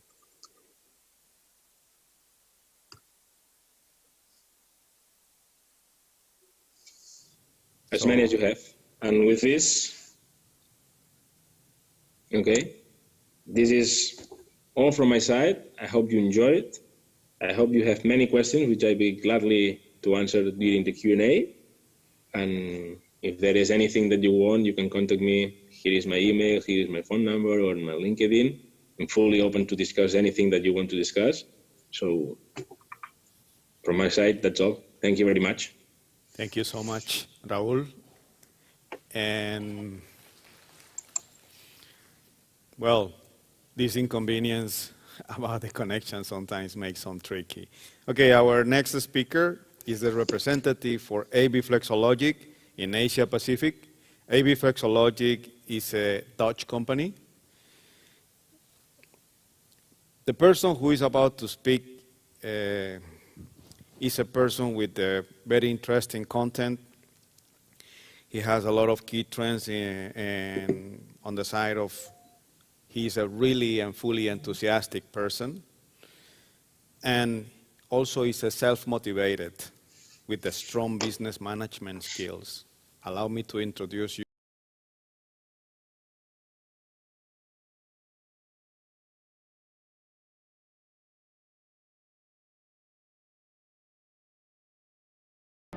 Thank you all for being here, and again, thank you, Alex, for inviting AV Flexologic to this event. I'm very proud to be able to stand here in front of this great audience.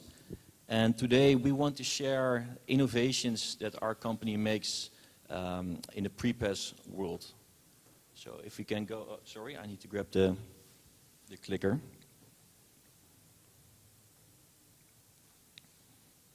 So what are we gonna talk about today? So first of all, who are we here?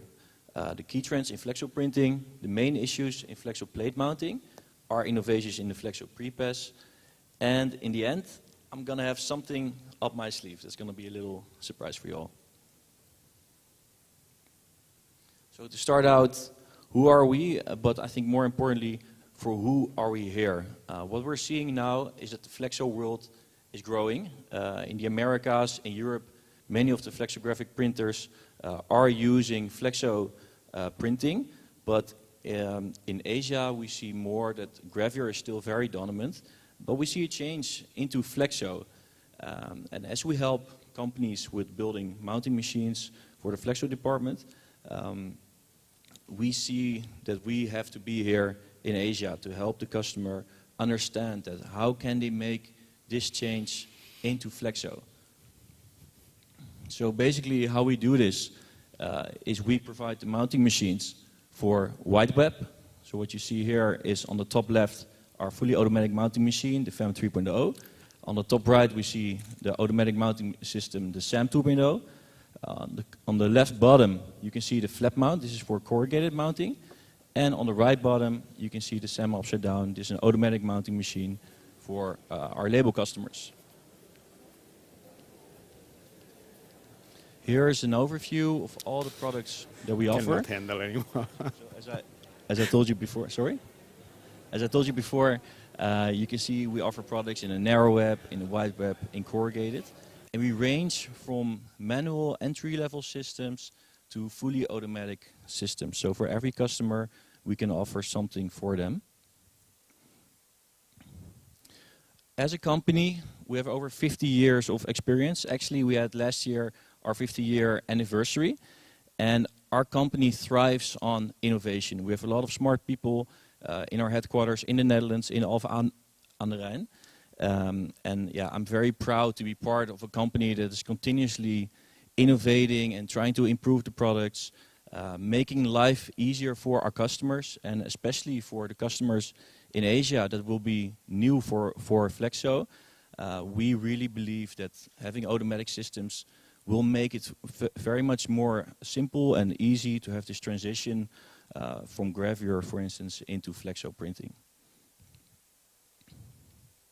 As a company, we act global, so I'm a part of this. I'm standing here right in front of you, being based in Thailand for over 2 years just now. We have sales managers in Americas, all across Europe, and service engineers located around the world as well. Also, I'm actually very proud that we've been able to do remote installs during these challenging times of COVID, that we couldn't travel to the customers, but we have systems set up so we can do installations through, for instance, GoToMeeting systems. What I want to go to now is actually show you one of the latest innovations we have, and this is going to be our fully automatic mounting machine. So here's a little video for you.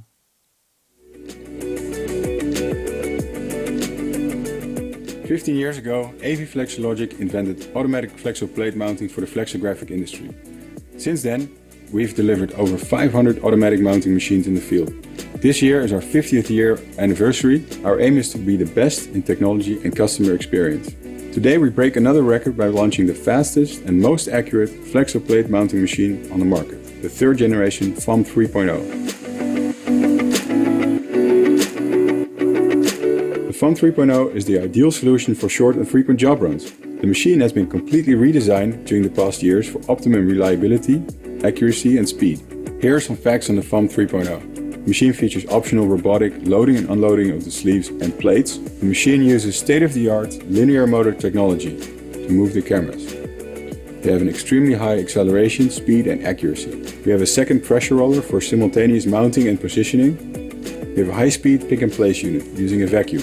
Positioning accuracy is the best possible positioning accuracy available in the world of 2 micron. The machine features a split conveyor belt, enabling a third camera to identify plate ID using QR codes, ensuring the right plate is mounted on the correct position on the sleeve. This further eliminates any operator-related press downtime.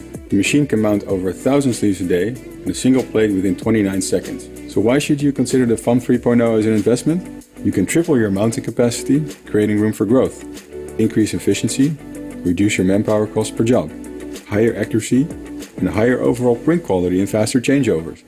Curious how much the FAM 3.0 can save time and money in your process? Let us calculate your return on investment. Please contact us.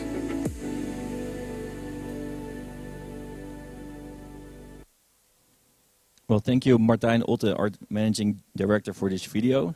So we just saw a little look in our factory, in our headquarters, in the Netherlands. So one of the reasons why we make these kind of innovative machines is that we recognize the key trends in flexo industry. So we see higher customer quality demands, the lead times on the print jobs are getting shorter, and shorter print jobs are getting more and more frequent. Another thing we can see in the mounting department is that there are common issues that our customers can encounter. Most common is a problem in the register due to mounting mistakes, which results in a press downtime. So one of these reasons is that we want to tackle this problem is what you can see in the next slide. For instance, when you have many printing presses ready, but your operators are making problems in the mounting, then you're going to have the press downtime, which will be a lot of waste material, a lot of time lost as well. And especially nowadays, there are more and more job changeovers. So what the market requires is to have very accurate mounting machines that are reliable and consistent in their quality. So what we do for that is we offer automatic mounting machines with a very high accuracy. Actually, the FAM that you just saw in the video has a plate positioning accuracy of 2 micron. Like, it's very accurate. Our other automatic systems achieve an accuracy of 5 micron. Mounting with an automatic mounting machine is up to 10 times faster. So if some people might remember in the past, we were actually using microscopes to look on targets of the plates and to align the plates before they put them in the press. And now we have cameras. We actually invented the camera mounting system back in the old days, and now we are the innovators in automatic mounting. Because you mount automatic, it doesn't matter who the operator is. So you don't have the operator dependency of their skills. And we actually see that customers across the world are seeing that this is one of the main benefits for them. Because it might be difficult to find skilled people. They want to hire younger people to work in the pre-press. So having an automatic system, taking care of that. I'm not an operator myself, but if I work with one of these systems, I can easily mount the plate very accurately. Here's a video of one of our most popular mounting machines, the SAM 2.0. And again, we're going to take you on a journey to our headquarters with our managing director. Hi, I'm Martijn Otten from AV Flexologic. Today I'm here with the SAM 2.0 automatic flexo plate mounting machine. What I'm going to do is I'm going to show you how to create a job, apply tape and actually mount a plate. So it's actually super easy. I'm in my Easy Mount software overview. I start with selecting the right repeat. In this case it's 610 millimeters. Then I use the cameras, the encoders of the machine to position the cameras. So what I need to do is I need to make sure I get my mounting marks in the field of view. So here we go, for my left mounting mark.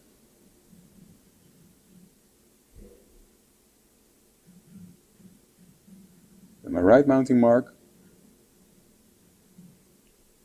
Then I measure the plate, so that's actually going to measure the distance between the mounting marks. You will see the number filled in.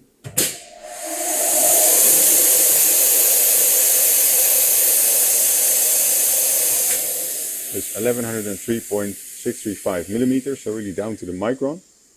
You also get a visual feedback of that plate. So it's a one-piece plate, one across, one around, but you can of course select multiple plates. Want to do an 8-color job. So basically what I do is I select create job and mount, and then I'm ready to go. But however, first I want to apply the tape. So I press knife.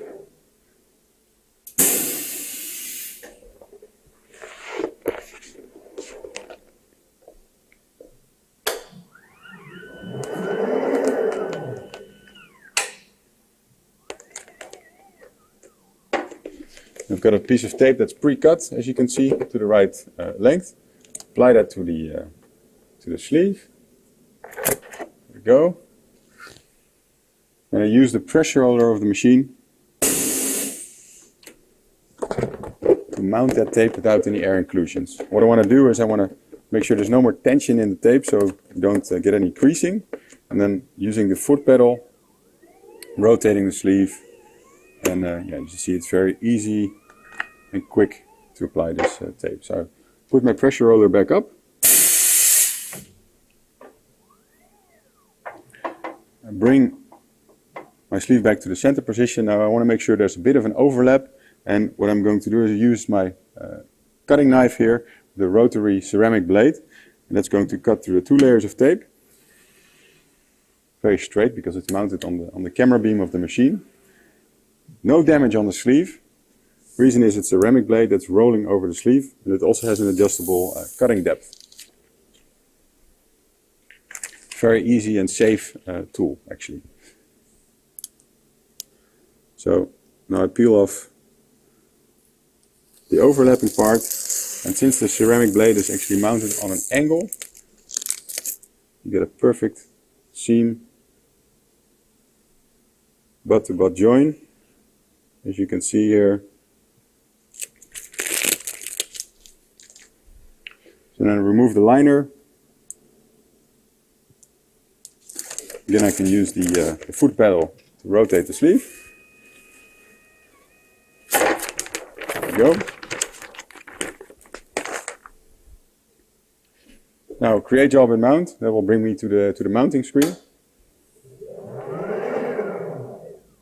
You can see there's an 8-color job, then 1 plate per sleeve. Press next plate. Brings me to my first plate. You will see the cameras are moving automatically to the right position. The front table will move down and underneath the mounting marks for optimal image recognition. What I do then is I take my plate. I have laser pointers attached to the cameras to indicate roughly where I should position the mounting marks.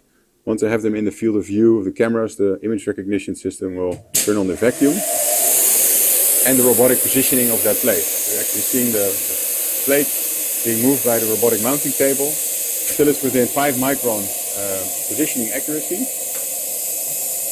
The cylinder will come up automatically and the pressure roller will come down. First it's going to rotate my direction to mount the top part of the plate. Rotate the other direction to mount the bottom part of the plate. And the beauty of automatic mounting is after this plate is mounted, it's going to do an automatic quality check. So it's going to go back to the mounting marks and verify for the operator and also downstream processes that the plate was mounted correctly. So it gives me the OK. That's it. So that's my plate mounted. First color done. Notice we use a cantilever system for optimal space saving and ergonomics. And now you're ready to mount your next color. So thank you for your time. I hope that was insightful. Take care. Well, thank you, Martijn. That was indeed very insightful. I want to show another video where we go into multi-lane mounting, because in the example we just saw, we saw a 1 big plate mounting. This is very common for most of our customers, but there are also customers who use many lane mounting. So this can be 3 lanes across, but it can also be up to 9 or even more plates. So let's jump in, and I would like to talk over this video. Maybe the volume of the video can be turned a bit lower so the audience can understand me. So what we see here is the same mounting machine, the SAM 2.0. The operator is loading the sleeve onto the adapter. As you can see, this all goes very easy due to the cantilever system. So the setup we made here in our showroom is to have next to our mounting machine also a demounter. So this is to show that what you can do when you have automatic machinery. One operator can actually do several tasks at the same time. So as you see here, so the operator just pre-positioned the plate. If you look closely at the screen on the machine, you see the plate is moving automatically. And you see this green OK sign which says, hey, the plate is in the right positioning. After that, automatically the whole system will mount the plate fully automatically. And during this time, the operator actually doesn't need to be with the machine. He can do something else. And in this example, he's demounting a sleeve from its plates and the tape. But you can imagine that an operator can also prepare the next job, tape a sleeve, grab sleeves for the next job, or bring a previous job that is ready already to the printing press. So automation frees up a lot of time. And this is also one of the reasons why these kind of machines are helping the efficiency of our customers. So while I have been talking, the first plate has been fully mounted. Also the system ran a quality check. Again, you can see the operator just pre-positions the plate within, let's say, 3 or 2 seconds. The machine takes over, and again we have like a mounting process that takes in this case about 45 seconds.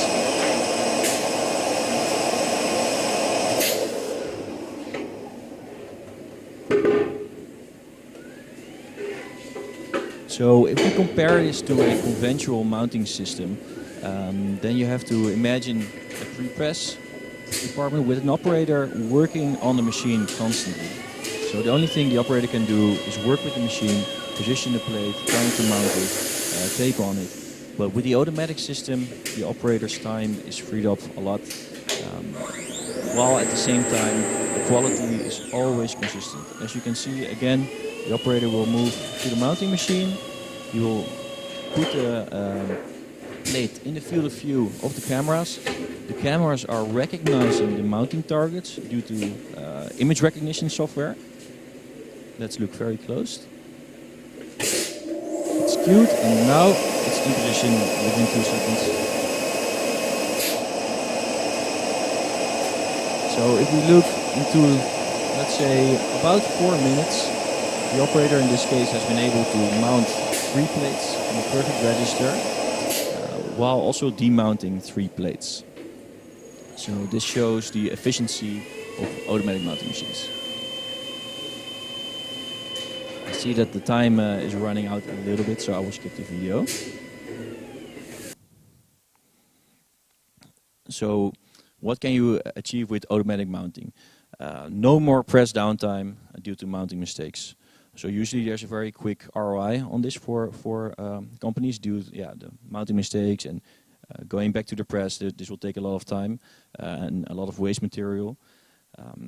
Unmatched color-to-color accuracy and consistency. I think this one is super important because what we see is that there's a really good trend with the expanded color gamut printing. But for this to get the very high level jobs that you want to print, you need to have a very high accuracy on your printing press as well. And what helps better than having a great accuracy on the mounting machine already while mounting this plate. So these are very beneficial for our customers. Also with automatic mounting, you'll get automatic quality reports. So before you put the job on the printing press, you can actually see how has the job been mounted. What is the result of my plate mounting? Then, we see a little robot here. I have to say this is not our robot, but we are into robotics. So I have something that I would really like to show you. A new innovation from AV FlexLogic.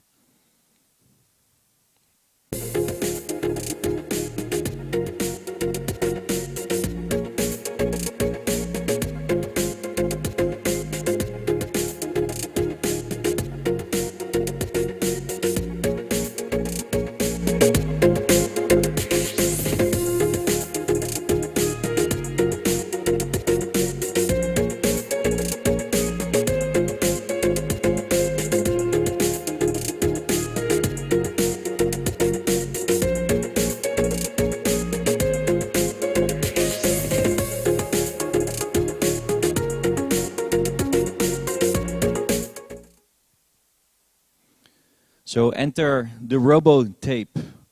This has been a project that we've been working on for a very long time, and we're very proud that we finally made it.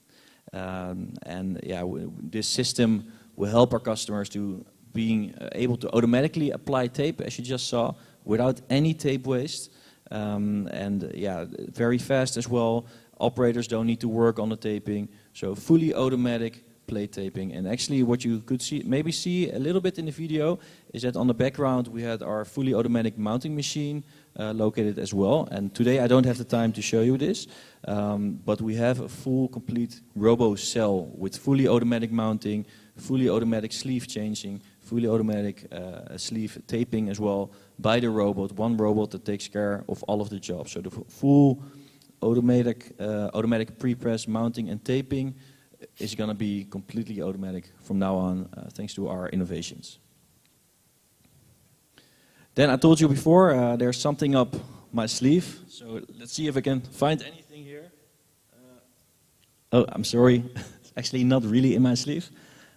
But AV Flex Logic, in our group of companies, we also make plate sleeves for in the printing press and on the mounting machine.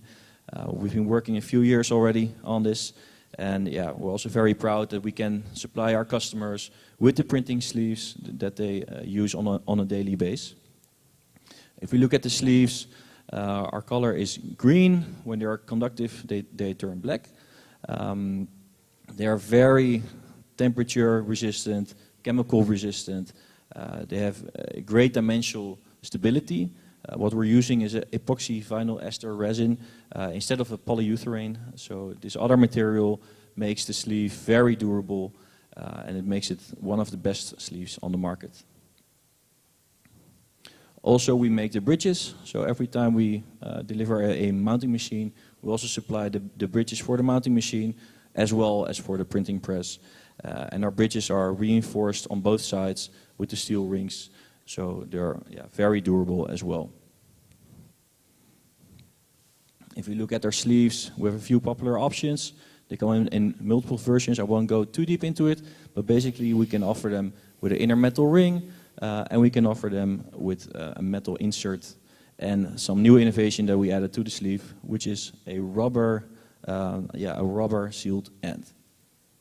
Here's a little video that shows how useful it can be.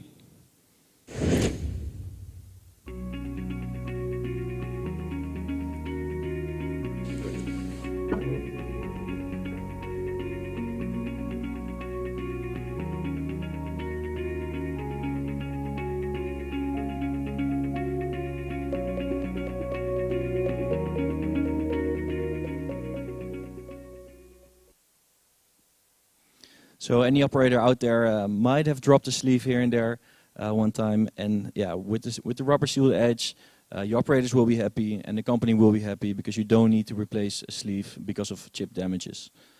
What we see here is that when we have sleeves, we also need to think about where to store them. So we're also making sleeve storage system. What you see behind me is a semi-automatic sleeve storage system, and then I have my final video to end my presentation as well.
I want to thank everyone for their time here, both in Thailand as well as online.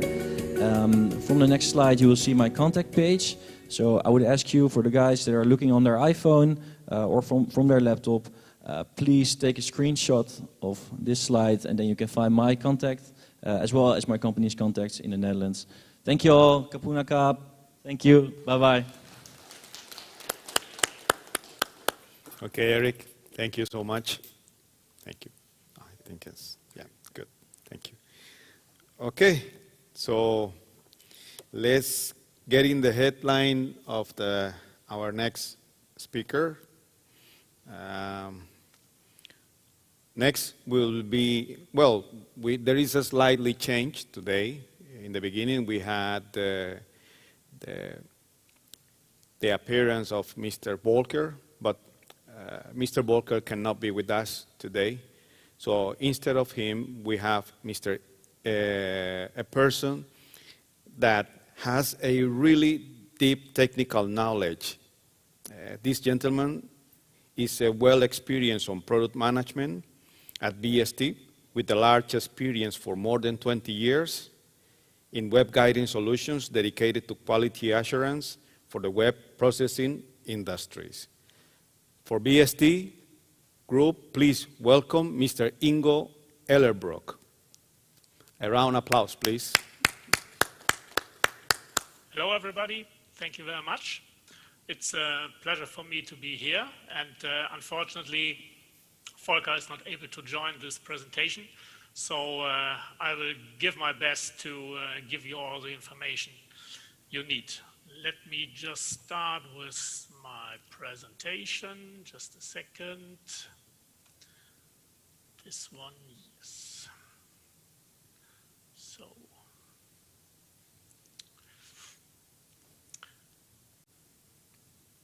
I hope everybody can see the presentation right now. So, again, hello everybody. My name is Ingo Ellerbrook, and I would like you to welcome to this presentation. The slides are prepared by Volker, our product manager for inspection systems, who is unfortunately not able to join. So you need to take potluck with my speech. Good luck. Before I introduce myself a little bit more in detail, I would like to introduce our company, the BST Group. You might know maybe BST International, BST Ultramart, or the company Ultramart from the past.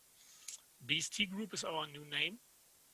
And what we do is we will move into a new facility in Bielefeld-Altenhagen, Germany next year, where we put the former Ultramart and BST Ultramart together. So BST Group is now the new family name for all of our products. We at the BST Group are the leading manufacturer for the quality assurance systems for the web processing industries. And web processing industries means more than just printing. So besides the printing, we are also involved in other industries, for example, like nonwovens, packaging, converting, or battery industry, just to name a few. One of our strengths is to use modular products to create application solutions for the different industries. And of course, we offer more than only products. So you see on this slide that we offer international service, experience, innovation, application solutions, and so on.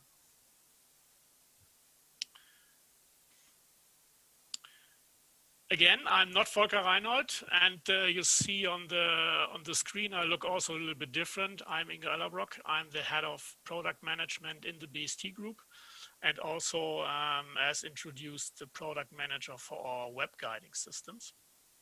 I'm quite a few years younger than Volker, so my experience in this industry is not 30 years, but 20 years right now. I started as a technical designer in our company, and now I'm in the product management.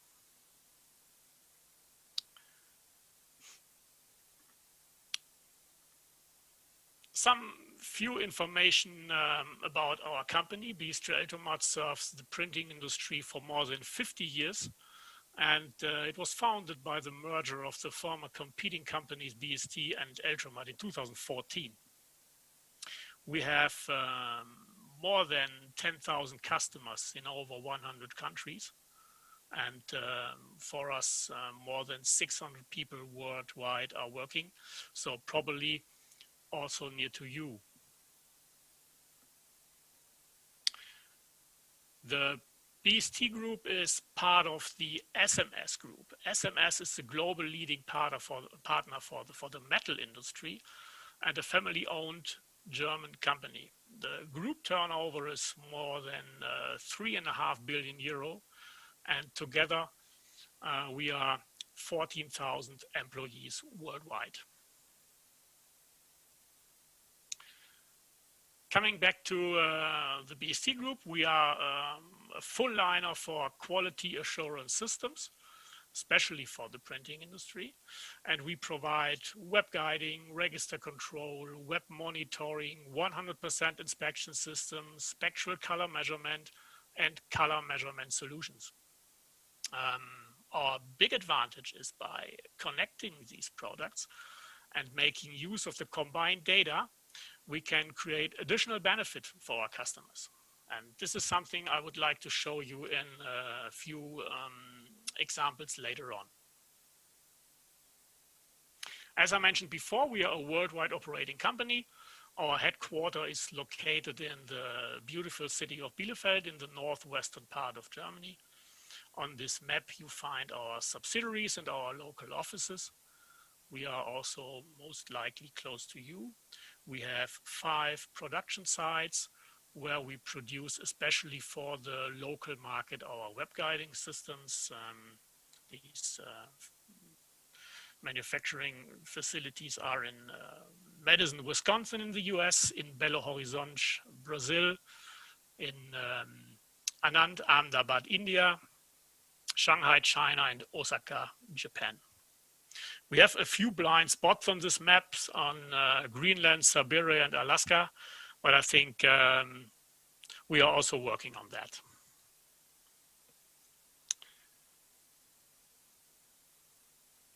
As the topic of this seminar is the future of flexible packaging and printing, I would like to start with today and the future challenges to give an answer based on these. One of the major topics of today is sustainability. And beside that, it's more and more important to standardize the quality level across the production sites. Life is changing, which means, for example, 10 to 15 years ago, you could find maybe 4 or 5 different packages of milk in the shelf of your local supermarket. Today, there are many more different sizes, different packaging, different types, for example, without lactose or even vegan milks made from plants. In addition to that, you see more and more personalized packages. And this results in a larger variety of packages and also shorter runs. And more standardized production, more variety and shorter run also raises the pressure on making use of, for example, extended gumboot printing based on process colors, just to name one as an example.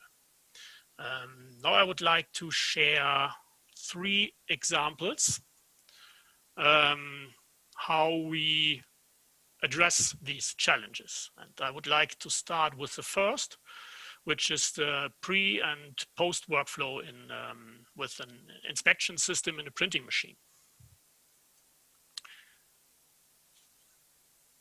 In most cases, the setup of the quality assurance system is done manually. This means the data is coming from the pre-press department, production data from ERP, and additional data from the printing press.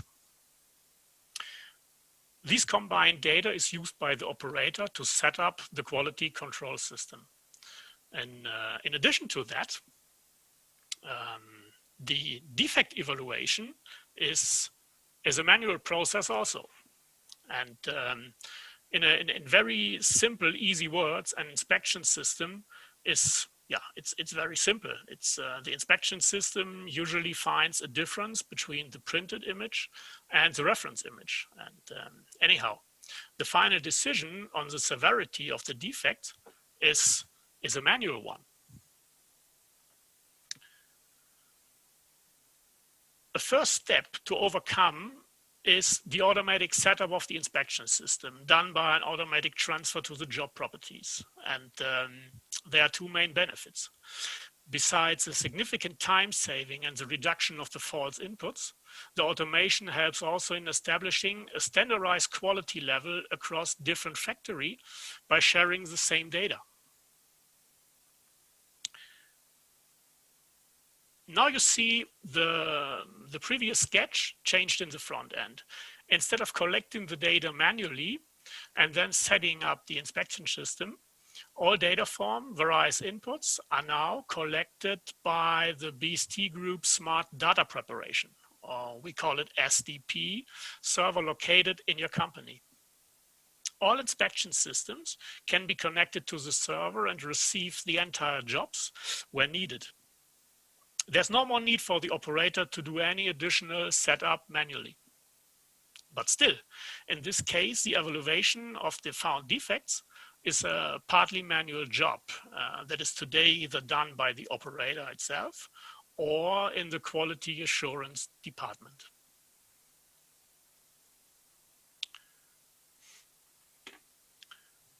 Let us just have a short look to some typical print defects. This slide shows a few of them. For example, on the left-hand side, you see doctor streak on gravel printing. We see a register misalignment.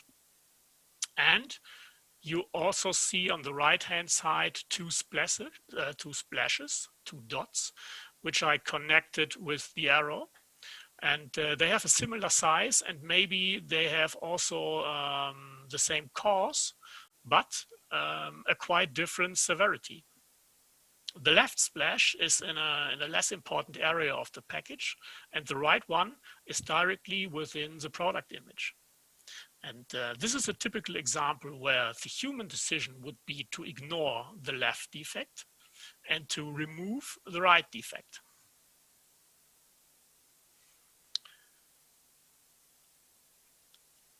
There are some reasons for the manual process, because traditional engineering algorithms are not capable to classify defects 100% correctly. The algorithms are usually not capable to decide on the severity if a defect has to be removed or not. You saw the difference in the slide before.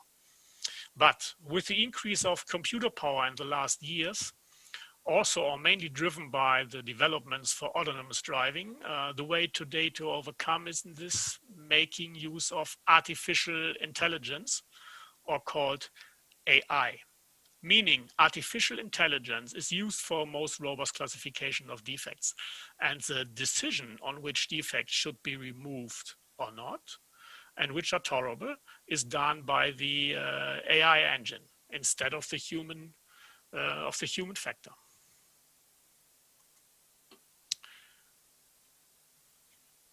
You see the sketch changed again. There is no guy on the slide anymore. And as a result, the job setup and the processing of the inspection data is now fully automated. You see the AI engines on the inspection system and also the AI engine on the defect evaluation. This is something we are currently working on. And we are working step by step to increase the power of AI to automate this process step by step more and more. By the way, this is essential if you want to establish the digital production workflow when using digital printing presses.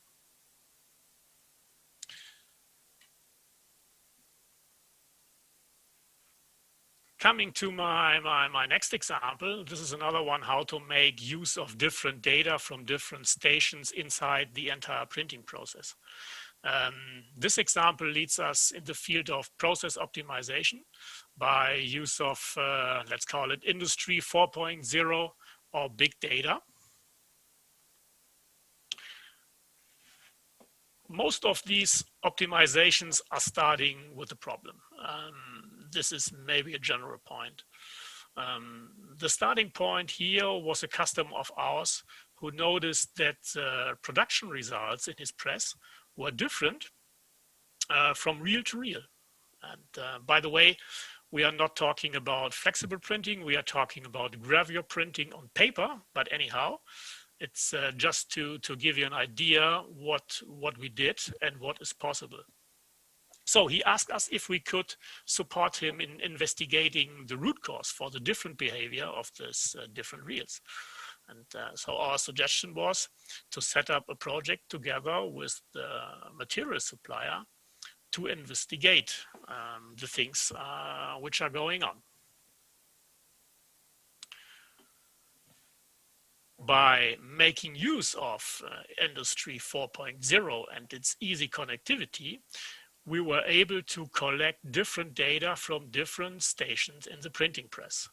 You see on the lower part of the slide, this is my example of the gravure printing press. The web is running from the right-hand side to the left-hand side. And these blue lines should symbolize the different stations where we collected data from the web. So we started with the web guiding system because normally this is one of the first products which are involved in the process. And then we had data from our register control. We had data from different sensors between the printing units we installed. And the machine was fully loaded with our products. So this is what we call a nice and smart machine. So anyhow, we collected the data, delivered it from the various sensors of our products into the EBA system, which was installed directly at customer's machine, and combined all this data with the PLC data of the press itself, like machine speed, web tangent, and a lot of other things. We were able to visualize and to analyze the big data we collected, and by sharing these data with the manufacturer of the wheels, we come to the interesting result. Before showing the result, I would like to show you the graphs and data because they look nice and they give you an idea how many data we collected over a period of several weeks. And we also had some assistance from the University of Wuppertal to visualize these data, that we were able to find the root cause of the problem the customer usually had. So the result was following. The different material behavior in the printing press is depending on the position the reel had within the master reel during the production of the substrate. And as I told you before, we are talking about paper, and you need to know that when paper is produced in quite big tambours, they slit these tambours into maybe 4 or maybe 6 reels, which are then sent to the print shops. So the result we had, that we were able to analyze which reel in the tambour we have in the machine, allows us to predict the behavior in the printing press and to automatically adjust, for example, the web guiding and the register control to achieve constant results in the printing. And in addition, or besides that, we found also results that that lead to possible changes in the production of the paper reel. So at the end, the customer knows which reel position is coming. He can set the machine in correspondence with the data. So the print was exactly the same, no matter which reel was used.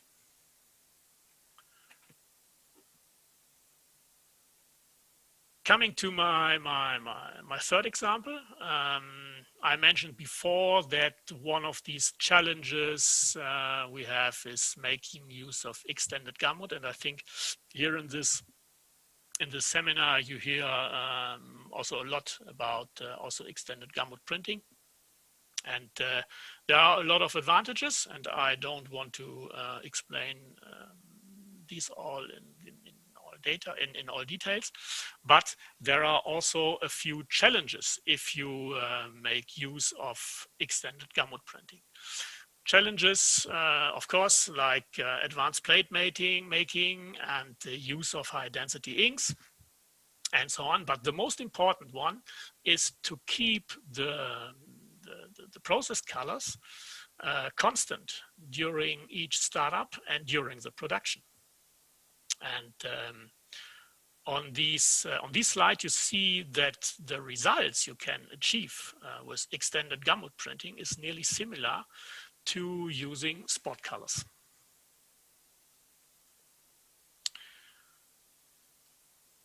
This slide is a little bit difficult. I hope you see the difference in the colors. Anyhow, I try to explain.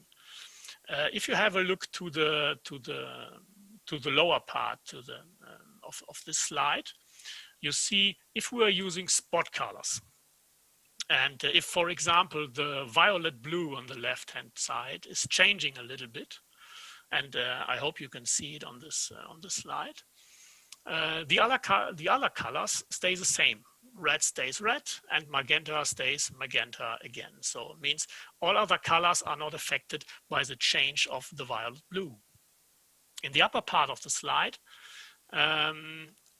you see what happens if you use extended gamut printing. So if the magenta on the left-hand side is changing, every other color which is mixed with the magenta will differ. The red, which is mixed with the magenta and yellow, is also changing, and the dark magenta on the right-hand side is also changing. So the result is different colors in the entire print, and this means a total different print image.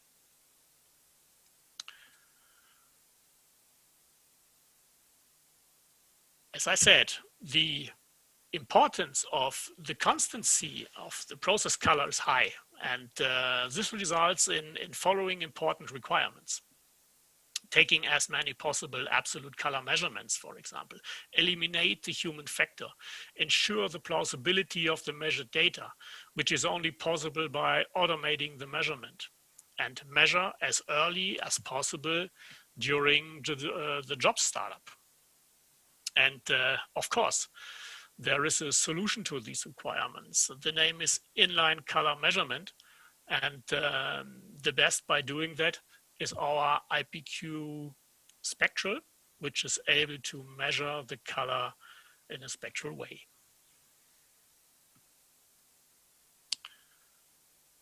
So out of these three examples, I would like to draw a conclusion and come to the end of my speech.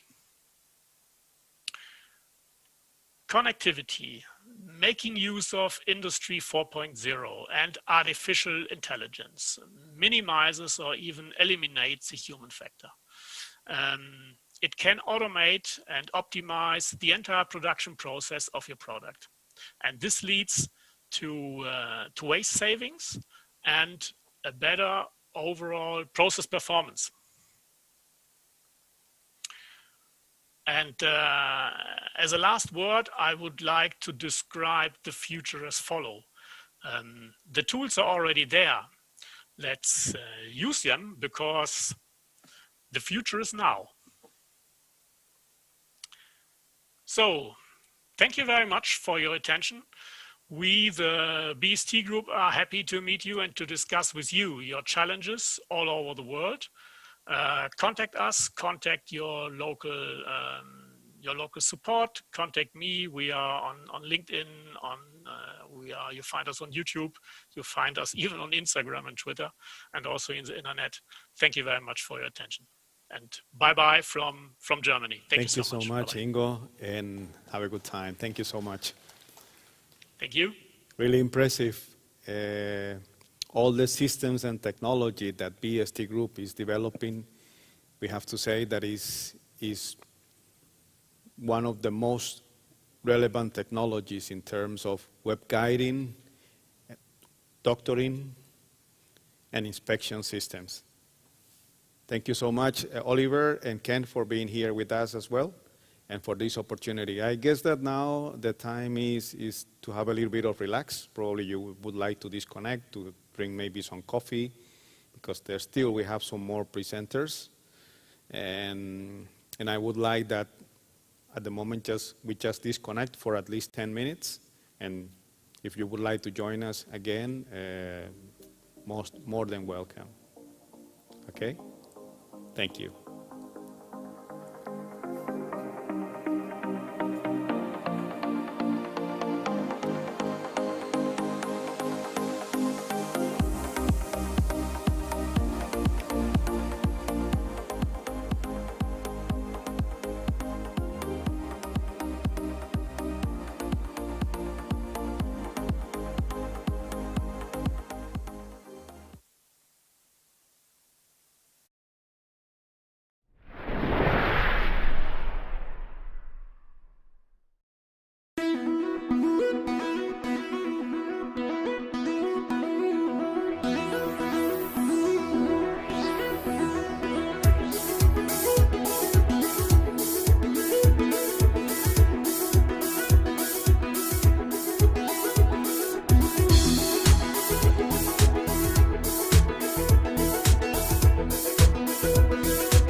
again. Thank you for being here again with us. And let's continue on the second part of this show today during our hybrid sessions.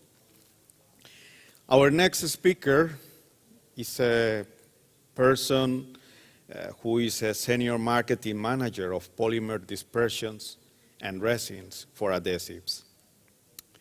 With a vast experience in the chemistry industry, passing through several brands, and now bringing his best to make the most of his brand with more than 30 years of experience in different adhesive chemistries and industrial segments.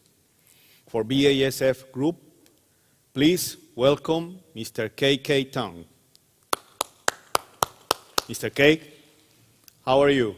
Hello, I'm doing well, thank you, Alex. Yeah, how is everybody? Nice Hope everybody has you. enjoyed the short break. Very good to see you here, and thank you for being with Yeah, us today. Me too. Thank you very much, Alex. Yeah, so let me pull up my presentation. Good, thank you. Thank you. So wish that everyone can see my presentation on the screen. So good afternoon, ladies and gentlemen. Thank you so much for Alex's introduction to all of you about myself. And many thanks also to the organizer, Comexi Group, to invite BASF for participating in the hybrid webinar of the future of flexible packaging and printing industry. So it is my pleasure to be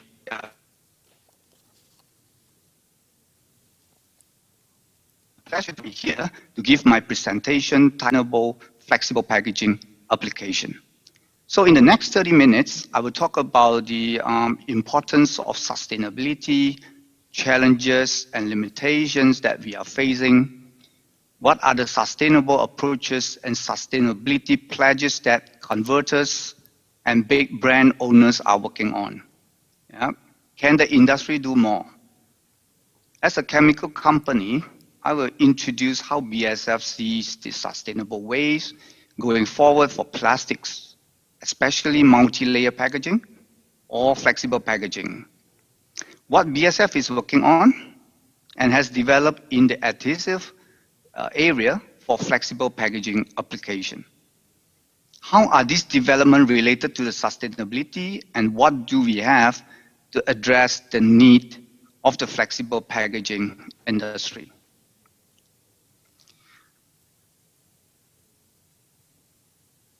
According to Plastic Europe Market Research Group and Commercial Market and Strategy in Germany, reported that 360 million tons of plastic were produced in 2018 globally. An NGO of marine litter commented that 80% of ocean litter are plastics. So plastic do not belong to the ocean. And this causes a serious problem of microplastic that entering into our food chain.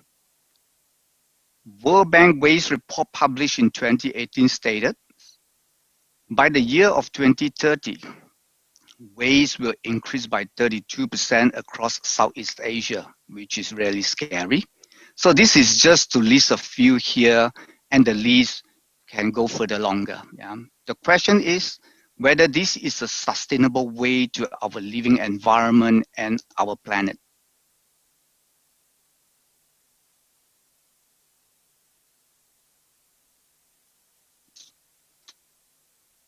At the same time, very unfortunately, challenging structure for the rigid plastics.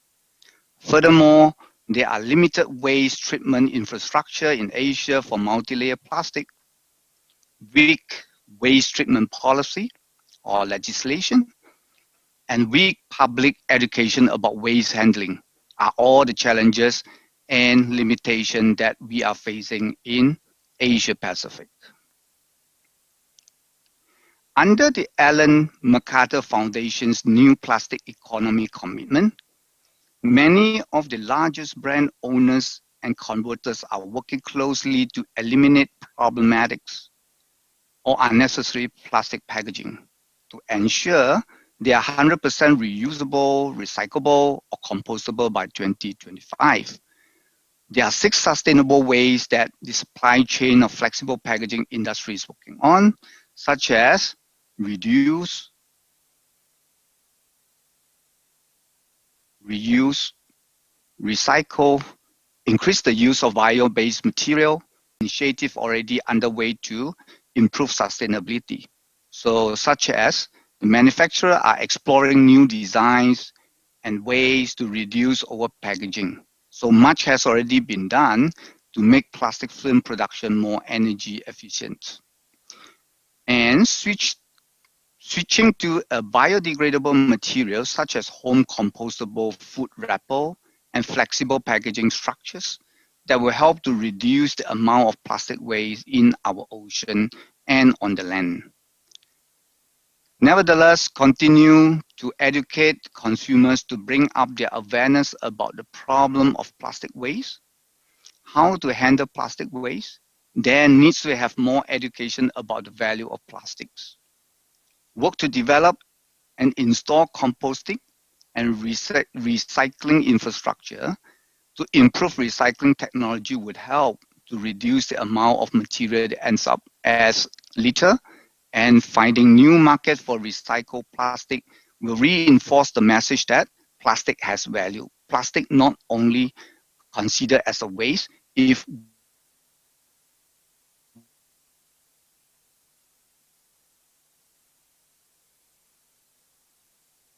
we are able to we can find the value. Packaging waste is a complex problem and there are no simple solution to it. So coordinated, holistic solution that involve the whole supply chain will have the largest impact. So from this roadmap, we can clearly see the composting, recycling are the two long-term sustainable solutions for flexible packaging industry. BASF invests heavily in R&D and chemical process technology to meet the challenges and environmental objectives. So BASF is applying biomass balance approach of the basic chemical feedstock for monomer and polymer production to reduce the carbon dioxide emission. And BASF is one of the first chemical company in the chemical industry to develop and establish the holistic eco-efficiency analysis, or we call EEA method, back in 1996. So it is about 20-something years ago. So the method is based on DIN EN ISO 14040 and 14044 for ecological life cycle evaluations, and ISO 14045 for eco-efficiency assessment. So BASF method for EAA was first validated in 2002 by TUV Ryland. The most recent validation for water-based adhesive technology was completed in 2016 by NSF International. There are water-based laminating adhesive from BASF, which can achieve the industrial and home composting requirement that comply with DIN EN ISO 13432. Besides that, are developing washable water-based laminating adhesive. From this chart, you can see conventionally basic chemicals are produced using naphtha or natural gas from fossil. So at the end, 100% fossil-based product is produced. With the existing chemical infrastructure and processes in BASF, such as the steam cracker, syngas plant, different ratio of biomass feedstock from the refinery can be introduced to the process, and using mass balance method to produce biomass balance product at the end of the chemical production. The production plant and the final product that is using mass balance approach is certified by the certification bodies such as Red Cert or Red Cert and TUV. The feedstock from the refinery for the steam cracker syngas plant can be the bio-naphtha, which came from the wood-based biorefinery. And by using this material as a feedstock, can reduce the carbon dioxide emission by 80 to 90% compared to the fossil base. Or it can be the biogas from food or industrial waste. This can reduce the carbon dioxide emission by 60%. There are adhesive products from BASF based on this biomass balance approach available, and new product can be developed based on customers' requirement. This is the certification that certify there are 9 BASF chemical plants worldwide that can produce biomass balanced material or products, and more to come in the next 5 years. So next, I want to talk about the eco-efficiency for water-based technology.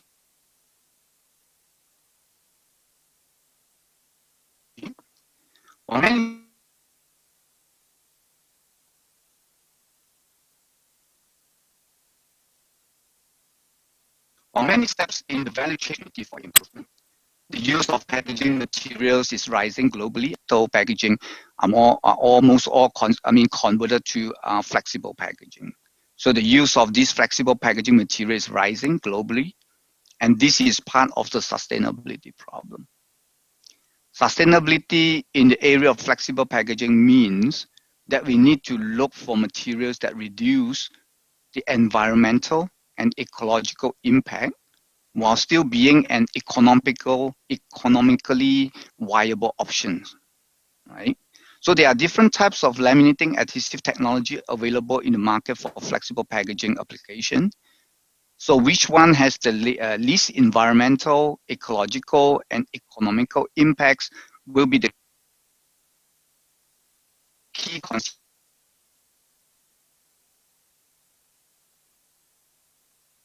consideration of the brand owner. And so let's briefly EEA.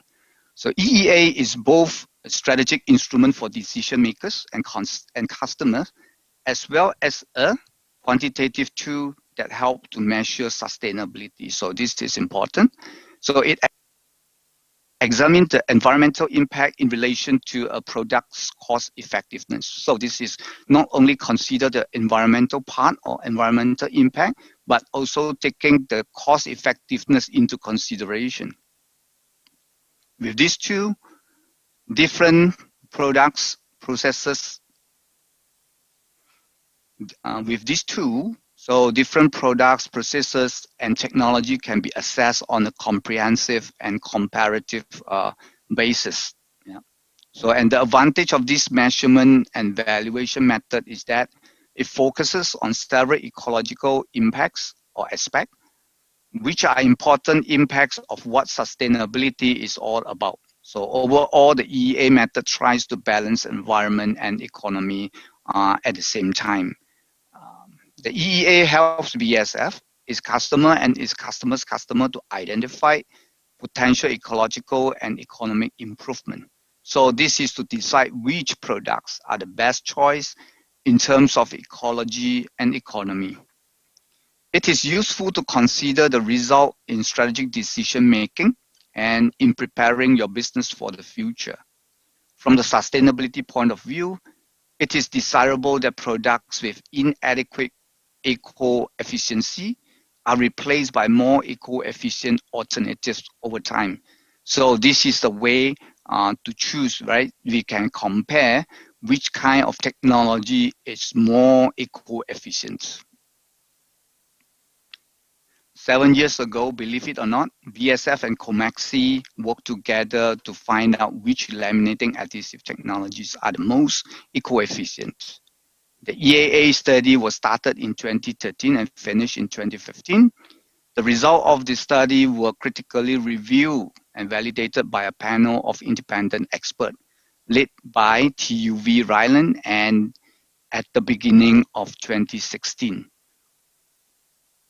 In May 2016, BASF was awarded the official TUV certificate for this study. So in the study, there were key assumptions. Yeah. Production of adhesive is based on Ludwigshafen in Germany, although we have many plants around the world that produce a similar adhesive, but the study focused in Ludwigshafen, Germany. And the film printing and lamination done by Comexi in Spain, And the transport distance that we put into calculation for the adhesive was 1,000 kilometer range. So all PP adhesive or solvent waste that occur during the production, as well as the final flexible food packaging at the end of its life, are incinerated. So we take incineration as the end of life of the structure. For solvent-based PU adhesive system, the excessive solvent, which is mainly EA, is combusted and thereby completely converted into carbon dioxide. The production and disposal of these 20,000 square meter of film-to-film laminates of printed BOPP and VMPP for general purpose packaging was studied. So the focus is general purpose segment, and the volume that put into the study was 20,000 square meter. This equivalent to 19,000 square meter of the printed flexible food packaging. And after the slitting process, remove around 1,000 square meter of unprinted material as waste. So all add up together was 20,000 square meter that put into this study. Amongst all this adhesive, there are solvent-based polyurethane, water-based polyurethane, water-based acrylic, and solventless polyurethane. So there are 4 different kinds of adhesive technology that put into this analysis and compare according to the eco-efficiency methodology of BASF. So in the next step, the system boundaries of the study were defined. So from the slide, you see there are 3 columns, right? So this define the boundaries of the study. Yeah, all processes required to fulfill customers' benefit were taken into account. The EEA compared the entire life cycle of products and processes from cradle to grave. And this is what we call from the laminates or from the material it starts to produce until the end of the life of the whole products or the structures. So it looks at the relevant input as well as processes and emissions. That means the environmental impact of the materials used, including the production of raw materials and transportation, the use of product by customer and end customer, as well as option for recycling and disposal were all considered, right? So this includes the raw material extraction, where the compound and element that go into the production of the adhesive. And in the manufacturing processes, including the printing, coating, lamination, curing, and slitting. Although curing is not required for water-based system, but we compare apple to apple, so we put curing into the consideration as well, because this consumes energy, right? And mode of transport used to transport the laminated material to use as a food packaging and finished packages to end user. End of life, including incineration of excess material and other emissions. Of course, in this study, there are exclusions in the study on the use stage. Those unmeasurable terms were not included, such as risk resulting from the improper product handling, risk of toxic ingredient, risk of waste handling were not included in the study. Let's look at the result in the next slide. The result of the EEA showed the water-based epoxy laminating adhesive offers significant advantages over solvent-based adhesive. So water-based acrylic and water-based polyurethane have a comparable eco-efficiency. Their differences do not reach to a significant level of analysis method that we apply. So they are shoulder to shoulder, sometimes slightly higher or lower, but the level does not create any significant difference. Based on the study, water-based technology has about 6 times less carbon dioxide emission compared to solvent-based technology. In the sensitivity and scenario analysis, water-based acrylic, water-based polyurethane, and solventless change their order in the eco-efficiency position. It depends on the assumption we use. Yeah, but still remain about equally eco-efficient. The main driver of the environmental differences among all the considered alternatives is the production of the organic solvent of the solvent-based polyurethane system. So this in total leads to the significant lower eco-efficiency of the solvent-based technology. The result shows that water-based epoxy adhesive system offer a sustainable and cost-effective or cost-efficient alternative to conventional solvent-based technology. Let's look at the value proposition of water-based adhesive. The value proposition of water-based epoxy laminating adhesive are cost reduction by eliminating solvent from the production, easy to apply, and the laminates can be slit immediately. This is very important because if you can slit the laminates immediately, it reduces a lot of time, the waiting time. So this increases the flexibility and time saving by having less semi-finished product or work in progress in the warehouse. And this gives shorter delivery lead time to customer. And the reduced lead time eventually result in more flexible for customers' demand. Last but not least is the safety that can be improved because no organic solvent and VOC involved in the whole production cycle. No aromatic isocyanate is used, no risk of its migration since aliphatic polyisocyanate is used with the water-based epoxy system. And very low odor because it doesn't contain any solvent. Water-based adhesive are the attractive, sustainable alternative to solvent-based technology because of the benefit of cost reduction, time saving, increased flexibility, and improved safety to converter of the flexible packaging industry. So next, look at why compostable is important. So as we know, multi-layer plastic used for flexible packaging is the most challenging for the environment. From the chart or from the slide, it is very obvious that plastic waste spends the longest time on Earth before it is being decomposed and disintegrated by the environment.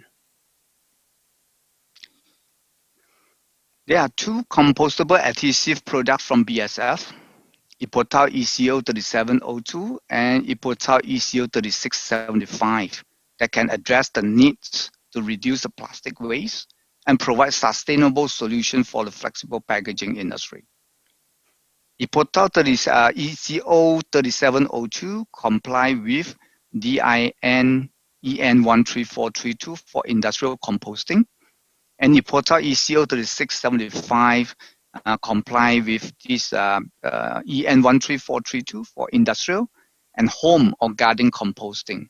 These two different requirements, industrial composting and home or garden composting, involve a different temperature and also the timeline. Yeah. These two products are PU dispersion laminating adhesive that require 2 to 3% of polyisocyanate cross-linker for medium performance application. And in some cases, cross-linker free can also be used. And it can be applied by using standard water-based coating and drying profile that recommended by BASF. And the application process is not very much different from the existing water-based coating and laminating process. So this is the chart that shows the compostability of Epotal ECO grade versus time. The laminates using Epotal ECO grade has disintegrated more than 90% on the 70th day under the industrial composting condition. These two products has the certificates of EN 13432 as shown in the slide.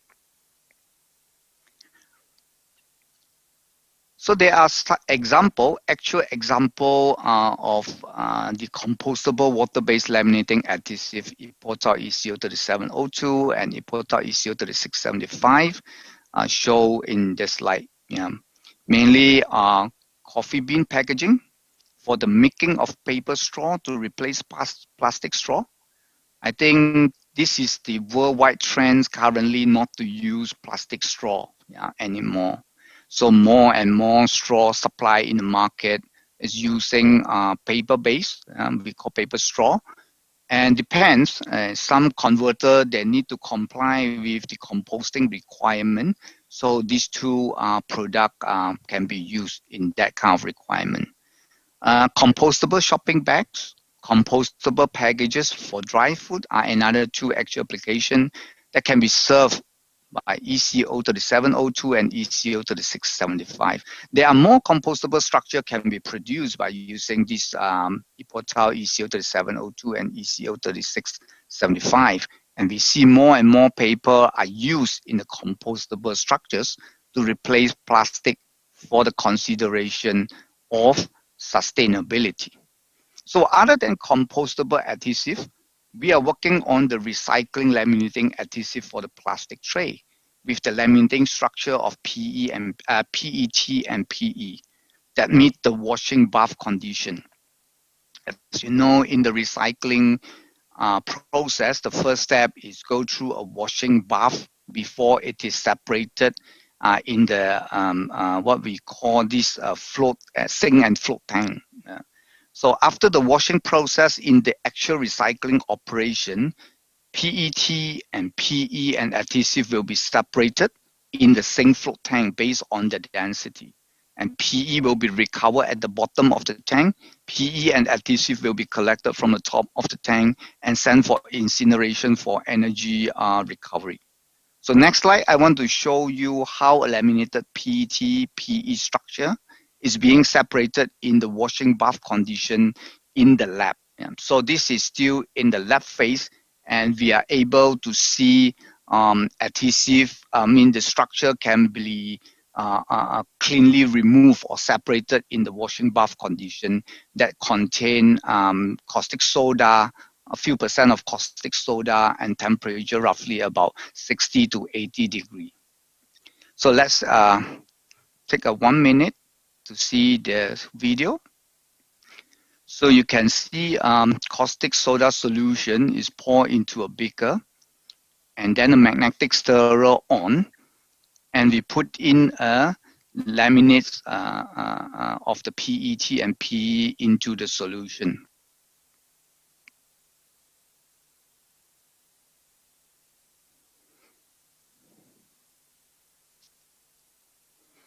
So after 3 hours, you can see later the structure separate cleanly. So this is PE and then PET.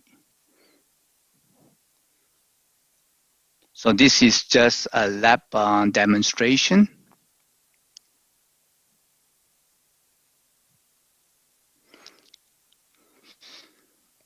BASF is focusing on developing water-based laminating adhesive to replace solvent-based technology for flexible packaging application.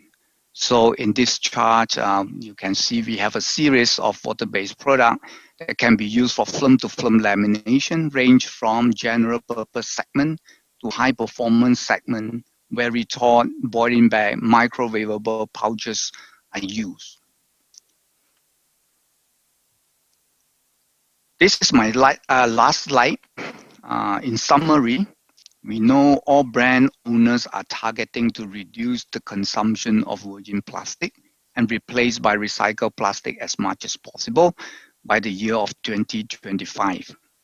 Flexible packaging industry and BASF continue to look for sustainable technologies and products to achieve the requirement of circular economy.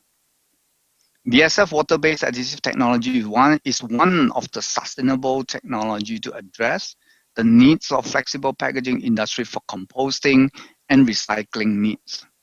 Composting, recycling, and incineration of plastic waste are two main sustainable options and approaches that can be widely adopted by the flexible packaging industry.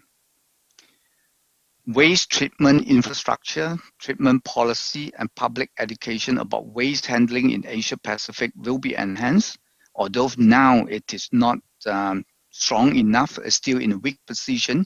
But this will be enhanced and implemented in the next 5 to 10 years that we see in Asia Pacific.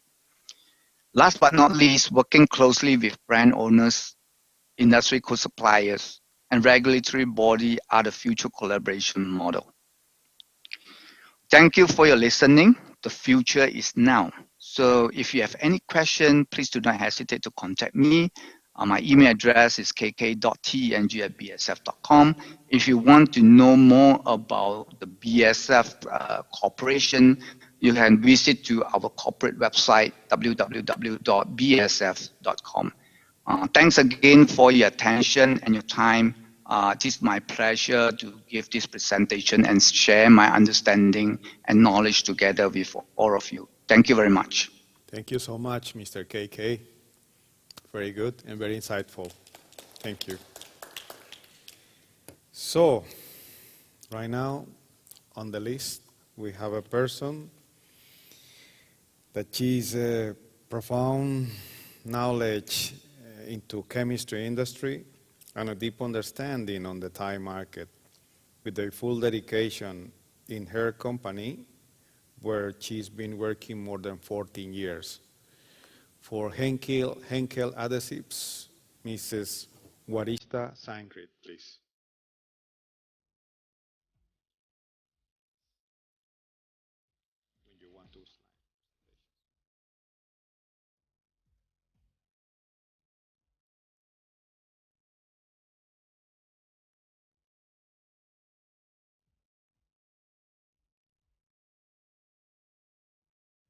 Hello, everyone, and good evening. This is super late session for all of us, and for me, very delighted to be here in order to join for the hybrid seminar on the future of flexible packaging and printing industry. Thank you, Alex, and thank you, Komexi, to invite us to join for this exciting sessions on today. Yes. Let me introduce myself first. My name is Warita Sangrit. I'm a country manager responsible for packaging adhesive from Henkel Thailand Limited. And for the topic on today, it's very interesting topic now today. I would like to talking about the rethink packaging and future trend of the packaging industry. Therefore, so starting with the 4 mega trend of the consumer behavior on today is about, as you may know, because we are all is the consumer in the market right now. We know how it's changing from our behavior in the past. Right now, our consumer would like to get more information.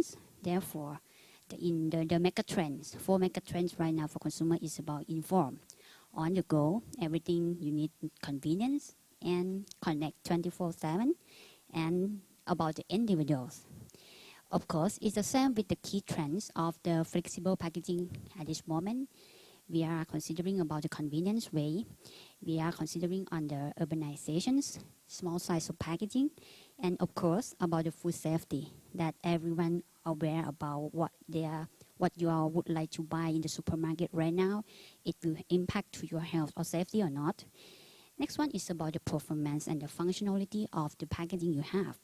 And the last one about the waste reduction and the longer shelf life. This is the most important things for the converter to consider about the shelf life for the thing that you put in the packaging. And circular economy. This is what we call about the reuse and recycle.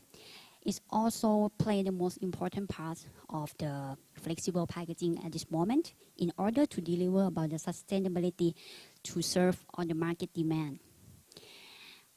Henkel Thailand Limited and Henkel Adhesive Technology. We are not only produced for the adhesive for the lamination to serve for the circular economy concept, but we also produce about the coating materials.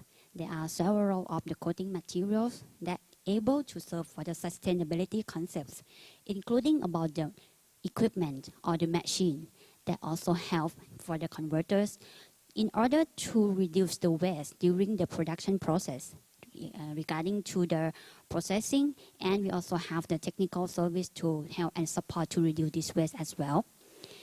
Therefore, Adhesive and technology also approach aggressively on the sustainability in the market at this moment. We are aimed to lead with the technologies and solutions in the adhesive, sealing and coating industry that will have an impact on solving current and future global environment and social challenges, focusing on three main topics as following. The first one, the focus is about the carbon dioxide and energy saving with dematerialization concepts. Second one is about the circular economy that we are already talking about, how the circular economy impact to us since this session, since this afternoon, and about the health and safety that will impact to us. I will talk about the details of each of the pillars in the next few slides. And everyone may know about the benefits of the plastic packaging. It's about the lightweight and versatile packaging materials that keep food fresh and safe. However, unfortunately, the recycle rate of the plastic packaging is only 14%. The value lost about $80 to $120 million due to the plastic waste per annum.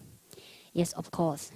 Because we are a part of this plastic packaging, we are the raw material supplier for this segment. Therefore, Henkel would like to considering how we can increase for this recycle rate. To come up with the flexible packaging main task, to review it again, the flexible packaging main task is to deliver for the protection the material inside, especially the food or the stuff that you want to put in the packagings. The next one is about the logistics, that it's easy to carry for the flexible packaging.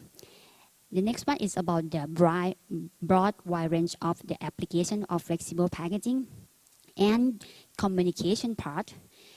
And now today, the recycle is to play the most important part about the flexible packaging that for the converter need to be considering to produce the material that able to recycle. As you can look at the slide about the part of the adhesive, you can see the adhesive function is to bonding between two film layers together. Therefore, we are the adhesive manufacturer. We need to think how we can invent for the material that are able to be recycled in order to align with the concept of the circular economy. So, change doesn't happen by repeat in the past. We are Henkel also think about the rethink with everything. At Henkel, we believe create a circular economy means put everything in the test, even for manufacturing methods, design processes, and disposal solutions and material. So we come up with the material that we call the IE range. So this is the adhesive that can serve for the requirement in terms of the recycle. I will talk a little bit about the recycle adhesive in the next few slides. Therefore, to come up with our solution, we are going to build the bridge to the new design for the new solution. About the adhesive and technology that we are approach to sustainability, as I talked earlier, we are divided to three topics. The first one is about carbon dioxide and energy saving regarding to the dematerialization concept. How the adhesive and coating can support for the dematerialization concept. The first one, we need to looking about the coating solution from Henkel. As we are in our product in its innovation product portfolio is closely aligned with the customer and market needs. Normally, we are familiar with the heat seal and cold seal in the market.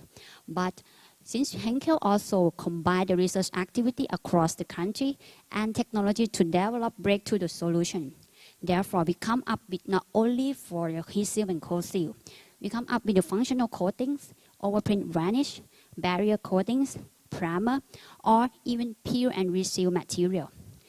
So we are the market leader for the special coating as we have the solution, more than 100 solutions in the concept of the rethink packaging with our solution on the coatings.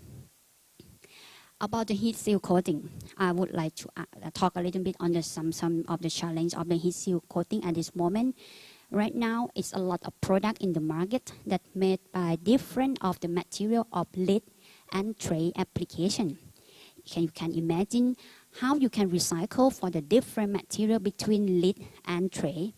Therefore, Moreover, you need to apply for the several heat seal coating that have to fulfill for the sealing and feeling good properties. With Henkel solution, we also have to propose the concept on the rethink packaging, reduce complexity and thickness, and design coating. There we come up with the solution to serve the market on the dematerializations. The solution is about the heat seal. The product name is 1138. This heat seal coating is multifunctional coating. It's also performed on the anti-fog properties with the sealabilities. With this material also perform on the recyclability, as I'm trying to explain before. If you look at the photo on the right hand side, then you can see about the structure. In the past, for the leading structure is the laminated between polyester together with the PE film. With the replacement of our heat seal product, then you can apply on the heat seal coating to replace for the adhesive and for the PE film. Therefore, you can get the recyclability about the tray and film. You can recycle tray on the PET together with the leading film on the PET as well. Therefore, it could be instead the incompatible one like PE and PET. The next one, you can get the transparency of the PET film to replace the PP. Normally, right now, some of the converter also apply for the adhesive on the PP or even use the leading from the PET laminated with PE. The next one is about the benefits on the lighter weight, the lighter packaging, and the lower thickness. And last but not least, is about the sustainability that we are focusing now on the waste reduction and the cost reduction, because you can take it out for the structure of the adhesive and PE for film. Not only for heat seal coating for anti-fog, the alternative product that we have is about the primer. This is a primer anti-fog. That is a solution that available on extremely low coating weight. It is only 0.03 GSM dry weight. So for both of the material, also perform in terms of the anti-fog properties. But for the primer, you also can apply on the sealing film. And then you can are able to get the function of the anti-fog coating as well. The next one is about another heat seal coating that can serve for the requirement on dematerialization. This is a heat seal universal coatings. The name is HH1144. This heat seal coating are able to coat by the gravure or suitable coating system that you have now. And this is a universal grade, meaning to say that it's able to direct coat on the normally we are applied for the leading on the PT or the aluminum leading films. And you can apply for this grade without any primer. And then you can seal with various of the cup, like PP, PS, or PET, PVDC, or HIPS cup stock. And this heat seal coating also can perform on the direct food contact following the FDA and EU regulation without any issues. And of course, this is resistant to the common foods and sauces and semi-glosses and translucent. For this heat seal coating that is very wide range and broad to use with various of the leading films. Therefore, all the heat seal coating that I'm trying to explain, this is also served in terms of the dematerialization concept to deliver for the circular economy nowadays. The next one is not only for heat seal coating that are able to deliver the concept of the circular economy. It's about the laminated adhesive. The solvent-based laminate adhesive is the one that we are proudly to present to serve the concept of dematerialization with the name of the Loctite Lyo4 LA3975 together with the LA6219. This is a solvent-based adhesive with the combines of the highest speed for medium to high performance with the high application solid and fast PAA decay. So the main characteristic of this adhesive is you are able to run at the high solid applications, 40 to 50% solid, leading to the cost efficiency. And you may get the outstanding on flow properties and excellent wettability on the difficult surfaces. From the high solid application, you can reduce the energy you use, you can run at higher speed, and you can reduce for the solvent to dissolve for the adhesive. This is also lead to dematerializations. And of course, this is provide extraordinary printed on brilliant on printed and coated film foil substrate as well. After cure adhesive, it also show about the transparency, odorless, and elastic and edge resistance. Next one, I will talking about circular economy. About the circular economy, actually, how Henkel adhesive and coating are contribute for circular economy. There are three main ways as following. The first one is about compatibility. What is the compatibility? So meaning to say like adhesive and coating are compatible with the film structure that is going to be homogeneous part to be matched with the existing recycle process. The next one is about debonding. Debonding meaning to say that normally when you are bond the adhesive, you also would like to get the good bonding between two substrates of the film. And after you would like to separate each other, that's also able to separate for each of layer to bring out those material to recycle with the good quality. This is the concept of debonding. The last one is about new design. For new design, of course, this is the new or changing for the design of the packaging. So we are mainly focused about the structure replacement by the coating materials or even the enhanced for the functionality as well. Then I would like to give you an example about the compatibility. For example, like horizontal flexible packaging. Right now, the traditional structure about the lamination may be no longer deserved. Then the probably change in the future, we may be focused about the paper with barrier coating only, or even PT replacement for OPP monoweb, or even monoweb OPP to replace OPP laminates. And the possibility and the opportunity to change in terms of the future, we may considering about the recycled incompatible coat seal.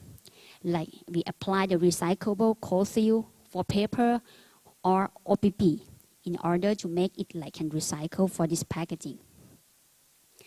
The next one about the compatibility in the concept of the enable full PE solution. The first solution is about the Loctite 04 overprint varnish 1338. This is e-beam curing overprint varnish. It are able to apply on the PE film in order to provide PT-like sealability and good machinability. Second one, we're talking about the barrier coating with the name of BC1573 or top barrier coatings, the name 1577. This is also excellent on the oxygen barrier for longer shelf life for the packaging.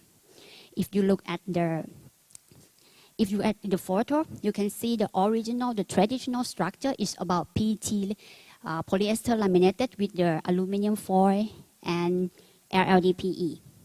And right now, to enhance for the enable full PE solution to be the recycle of the packaging, we are convinced to change the structure in order to start with the MDO-PE.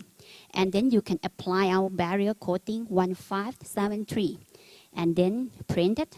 And later you are laminated with the adhesive and with the adhesive together with the LLDPE. Then you can get the full of the PE solutions. And later you can considering that for this structure you can bring to do the recycle. And normally when you recycle, you can look at the photo on this side. You can see of the sum of the residue of the adhesive that might be blocked into the filter after you bring this recycle pouch to recycle again, and then maybe might block on the filter of the extrusion process. Therefore, our adhesive, Loctite 04 LA7103RE. So this is our solvent-free for the general purpose product for the RE range for us to solve and eliminate this issue. Because for this material, you are able to apply on the full PE structure and will that is able to compatible with the PE film. And then after you go to the recycle again, you will not get about the issue about the clogging on the filter after extrusion process. Moreover, you can get the properties quite similar with the virgin PE recycle. The similar property in terms of the elongation of the elongation at break, and even the melt flow rate almost the same with the virgin PE. So this is the special things of our RE product range. The next one, when we talk about the debonding, as I'm talking a little bit about the concept of debonding, it's about you will get the bonding when you would like to apply this adhesive together between two layers of the film. While when you would like to separate each other, Henkel also have the cooperation with the separated company. This company is a front runner of the chemical and physical for recycle solution technologies. And they are the leader for separating laminated structure. For their process, they will also apply for the fluid solution to separate each of the layer in order to bring all those layers to be the recycle on the next step. And as you can see that today, only aluminum can be recovered from the multi-layer laminates. But for tomorrow, enable post-industry recycling of all material fractions in aluminum containing multi-layer laminates, and the future, close the loop, and enable post-consumer recycling. Therefore, the potential to keep the aluminum in the flexible packaging as the aluminum foil is almost the highest barrier solution. Then you can separate for each of the layer of the material to be the recycle. With the concept of the debonding, so you can increase about the percent of recycle. As you can observe the number of 14%. With this concept, you may separate for each other. With the validated of our adhesive that are able to apply with this process from the separated, then you can get for the individual raw material in order to get the good quality of recycled plastic. And then you can save in terms of the recycle time process. And of course, you can reduce for the carbon footprint. Next one about the new design. As I mentioned earlier about new design is about the changing of the packaging design to another concept in terms of the reduced material using. This one I would like to talking about the repulpable coating for paper packaging with the material EPIX 900F and 910F.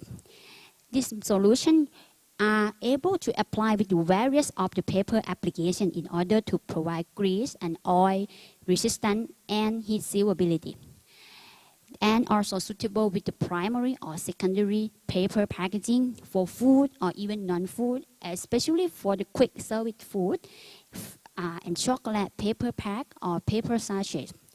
About the sustainability, of course, for the repulpable with paper and enable to replace for the PE layer in the future.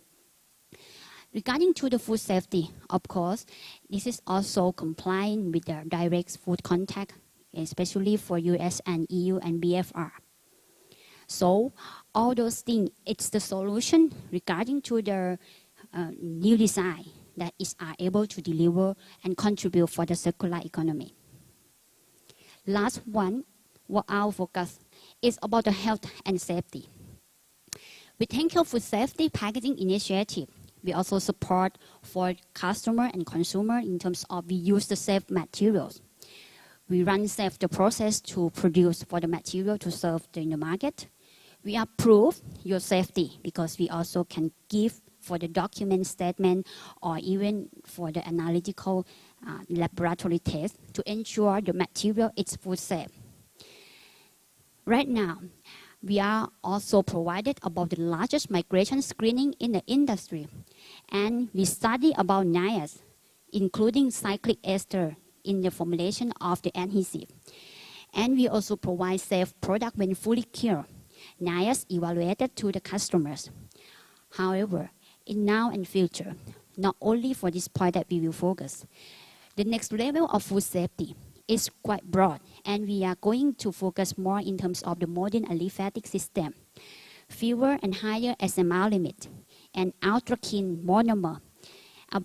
Next one is about globally compliant and very fast PAA decay system, and about the epoxy silent neopentyl glycol, batch and tin-free, that I will talk about the detail on this point, on this slide.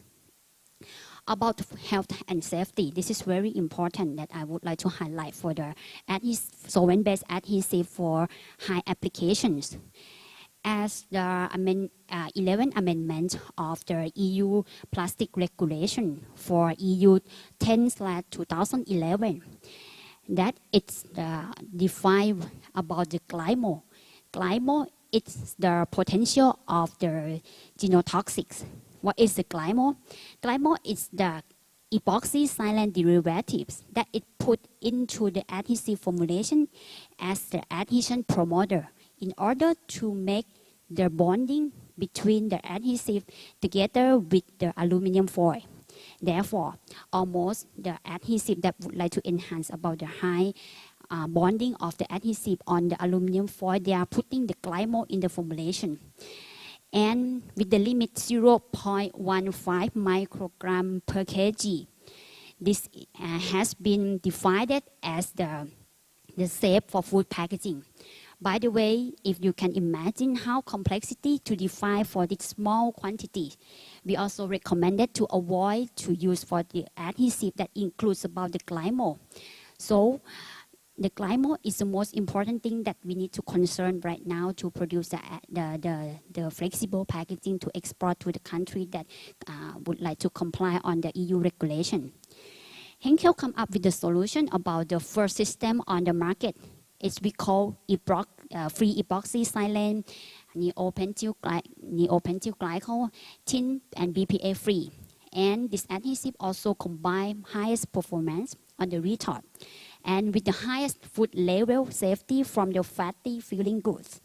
So with this adhesive also have the two hardness combination divided between aromatic and aliphatic hardness. With this adhesive, you can ensure about the food safe after you eat the food in packaging. It's not only glymo that I just talking about. Glyo is about another derivative of the epoxy silane. It also have the same genotoxic potential as the glymo. Consequently, it must be excluded from use in the food contact material as well. How you ensure your material or your adhesive right now is contained with both of these substances or not? Yes, last slide is about key takeaway on today. Of course, Henkel, we are focused and sustainability is the core strategy from Henkel. We have the broad portfolio, especially for the special coating that explained a lot. We have a more than 100 series of the special coating to serve the market on the circular economy. And we have one for our heat seal coating in order for your choice, in order to select and choose with the right one of your applications. For paper coating, they also enable recyclability together with the barrier property on the paper coatings. And with the laminating adhesive, we also provide the highest level of the food safety. Yes, thank you for attention. Thank you so much, Kun Barista. Very interesting. Thank you. Thank you. Thank you.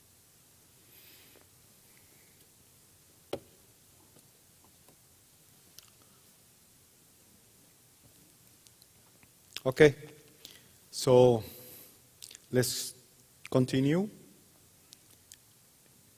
Loving what we do make us feel passionate and allow us to enjoy. Our next speaker is a deep talent to communicate person, and he's a full passionate for technology, Industry 4.0. And from my side, I have to say that it's also a great pleasure to work with him. He's extremely committed with the research and development of sustainable alternatives to make the mirage of circular economy a reality. For Comexi Group Industries, the brand manager for slitting and laminating division, Mr. Edward Boya. Edward, please. Hello, Welcome. Alex. How are Thank you so much for such a wonderful introduction. The pleasure is mine for me to be here, and I hope I will bring some value to the conversations which we have already had. I think we are discussing a lot from what I've been listening, of course, about the future and what is the flexible packaging going to bring to the industry in the next few years. So the aim of my presentation is to give an overview of the trends which we are seeing, and then deep dive a little bit on how we are addressing them. The first part, which is very much focused on seeing trends and seeing what, let's say, people, but also brand owners and converters are doing. I will try to be quite agile in this part because I'm sure there are many of the things I'll be explaining which we have already been discussing extensively during today.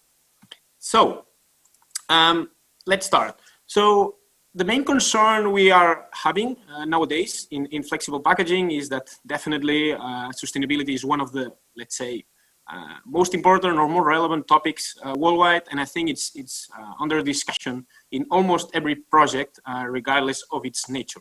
Okay, so when we start discussing about these things, I think the bigger part or the most of the conversations go in a range of what we say circularity. So everyone is discussing about circularity. It's so important everywhere in the world.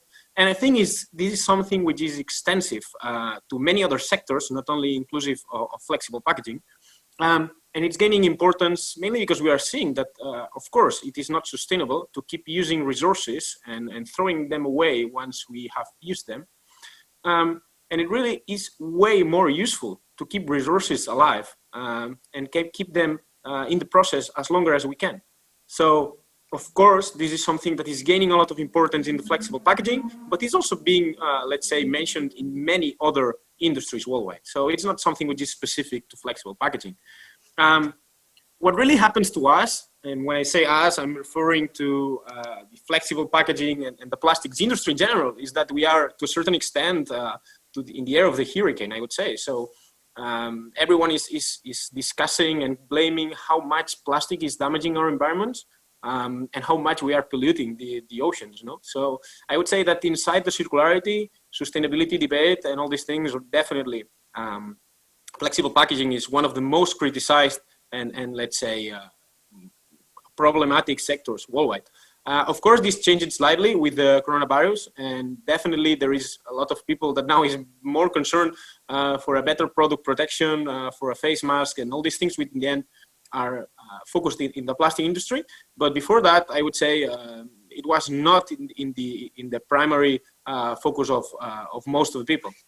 So having said this, there's something else we cannot, let's say, move forward without addressing, and it's the fact that worldwide, we are definitely seeing an amount of population that is increasing by the day, and especially in certain areas of the world, the medium class is increasing. So there is a lot of people that is moving let's say, away from I would say, not from poverty, but from states in where they are not medium class. So they are not consuming, I would say, or they are not having access to most of the commodities.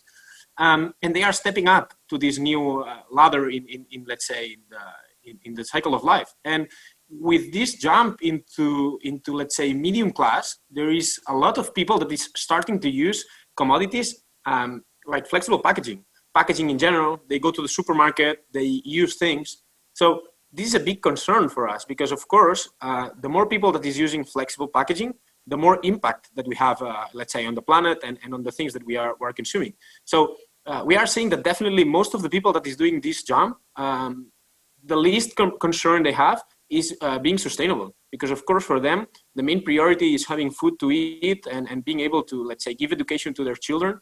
But they are not, let's say, too concerned about buying packaging which is sustainable. Okay, so for definitely this is a concern. And if we look at what are the barriers that these people are seeing for, let's say, improving their lifestyle and making it more healthy and sustainable, most of them are blaming things like government support, business support, being too expensive. And we are talking about things such as separating waste and then delivering properly so that the, let's say, waste reaches the final destination for recycling. So these things are definitely very relevant. So this is a very brief introduction of something that I think most of us are very well aware of. But in the end, let's not forget that we are specialists in the flexible packaging or from the packaging in general. And we do have a lot of insights on which structure is good, which one is not that good, and what processes could be improved or which not. But we have not to forget that most of the people that go to the supermarket, they are not packaging specialists. So they really don't pay any attention, I would say, to the type of packaging they are buying and whether it's good or not for the environment. So here is where brand owners and converters play a big role, I would say very big role, especially brand owners, because they have the capability of influencing the behavior of a lot of people and driving it towards more sustainable alternatives. So I would say brand owners, which I'm sure there are many of those here, both presenting, because I've seen some of them and people listening, but brand owners are the key to the whole sustainability claim, which in the end is a process of, I would say, the whole value. There's no one going to play a substantial role only by themselves. This is a very quick slide, which I always show. Again, it's some of the biggest companies worldwide, some of the biggest brands. And let's not forget it. You can check it in any of their websites, but for every single one of them, their main priority at this point is sustainability. Every single one of them has already a strategy in place to be, let's say, more sustainable and have less harmful practices worldwide. So yes, this is definitely in the strategy of every brand, and they are communicating it very well to the market. So yes, of course, if there is someone which hasn't, let's say, made it up yet, yes, sustainability is the main topic in the flexible packaging. And this being driven by two main things. The first thing is recyclability. Of course, this has multiple options and alternatives, but in the end, the global role is the same, recyclability. But let's not forget the second one, which is recycled content, because of course we are recycling to reintroduce it into the materials which we are going to produce. Okay, so of course the brands are the first thing which are affecting or let's say influencing the behavior of people when they buy and use products in the market. But here converters play a big role, extremely big role, because to a certain extent, even that many of the brands do have specialists in packaging, they still rely a lot on the of course converters to deliver solutions which are sustainable and let's say better for the environment. So both parties play a big role. So what I want to convey in this case is that of course that converters have a very big impact in what is going to happen in the flexible packaging. But what I want to address is simply a slide of seeing how big is the impact, let's say, brands can make. We are talking here, I'm just showing the slide of the turnover of a company like Nestlé and compare it to Amcor, which is the biggest, probably the biggest converter worldwide. And we are seeing that Nestlé is approximately 10 times Amcor, which this really means the amount of people that Nestlé is able to reach, influence, and address is very big. We have a big opportunity, of course, here, but a big responsibility for all the brands to, again, deliver solutions which are sustainable and also, let's say, allow consumers to work and to use more sustainable structures, okay? So, in the end, just before we move into what solutions we are seeing in the market, where will sustainability go? I show this pouch from Nestlé because I think it was some of the first things that we saw in the market for a long time. But it's just a way of showing it that it will mostly go where brands tell people that need to go. Because again, I go back to what I was saying in the beginning. Someone that is buying cacao powder in the supermarket, he doesn't really know if a rigid plastic container is a better alternative for paper than paper for a certain type of application. So this is something that we need to deliver for sure, and we are obliged to be extremely critical and objective with type of structures we deliver. And when I say this, I mean that in the case of paper, which is of course something which is gaining a lot of importance worldwide, it's not a structure which can be used for everything. We have to also be very mindful about it. But definitely, of course, it's a good solution for certain applications for substituting plastic. I mean, we have to be very careful, though, with communicating that paper is the all for everything solution against plastic, because we all know it's not. So one last thing before we move into the structures is, okay, let's not forget that sustainability also has to be profitable, because if in the end we are trying to achieve structures which have a cost model which is sorry, very far away from the current ones, we will also struggle to make them happen. So of course, sustainability is very important, but we have to be very mindful about the costs and everything that is behind it. So I want to deep dive quite quickly into what applications and where are we seeing more migration and change in the type of structures worldwide. So just let's make a very quick recap, because I'm sure during the previous presentations we've seen many things, but which are the main trends worldwide in the flexible packaging? Well, two of them, we've already mentioned them. Of course, achieving structures which are recyclable is a very important topic. And going back to what I said before, we make them recyclable for a reason, and that reason is for then later recycle them and reintroduce them. So making structures which are recyclable and then later recycling them and reintroducing them is the most important topic worldwide for flexible packaging. Then we have a couple of things which are related and also are important. Bio-based materials are gaining a lot of importance to reduce carbon footprint and, let's say, achieve structures which are not singly coming from petroleum. Of course, biodegradable and compostable structures are also trying in certain specific applications. I would say that in general, the cost model in many cases is not there yet, but of course, they are gaining importance in applications, which we will see later.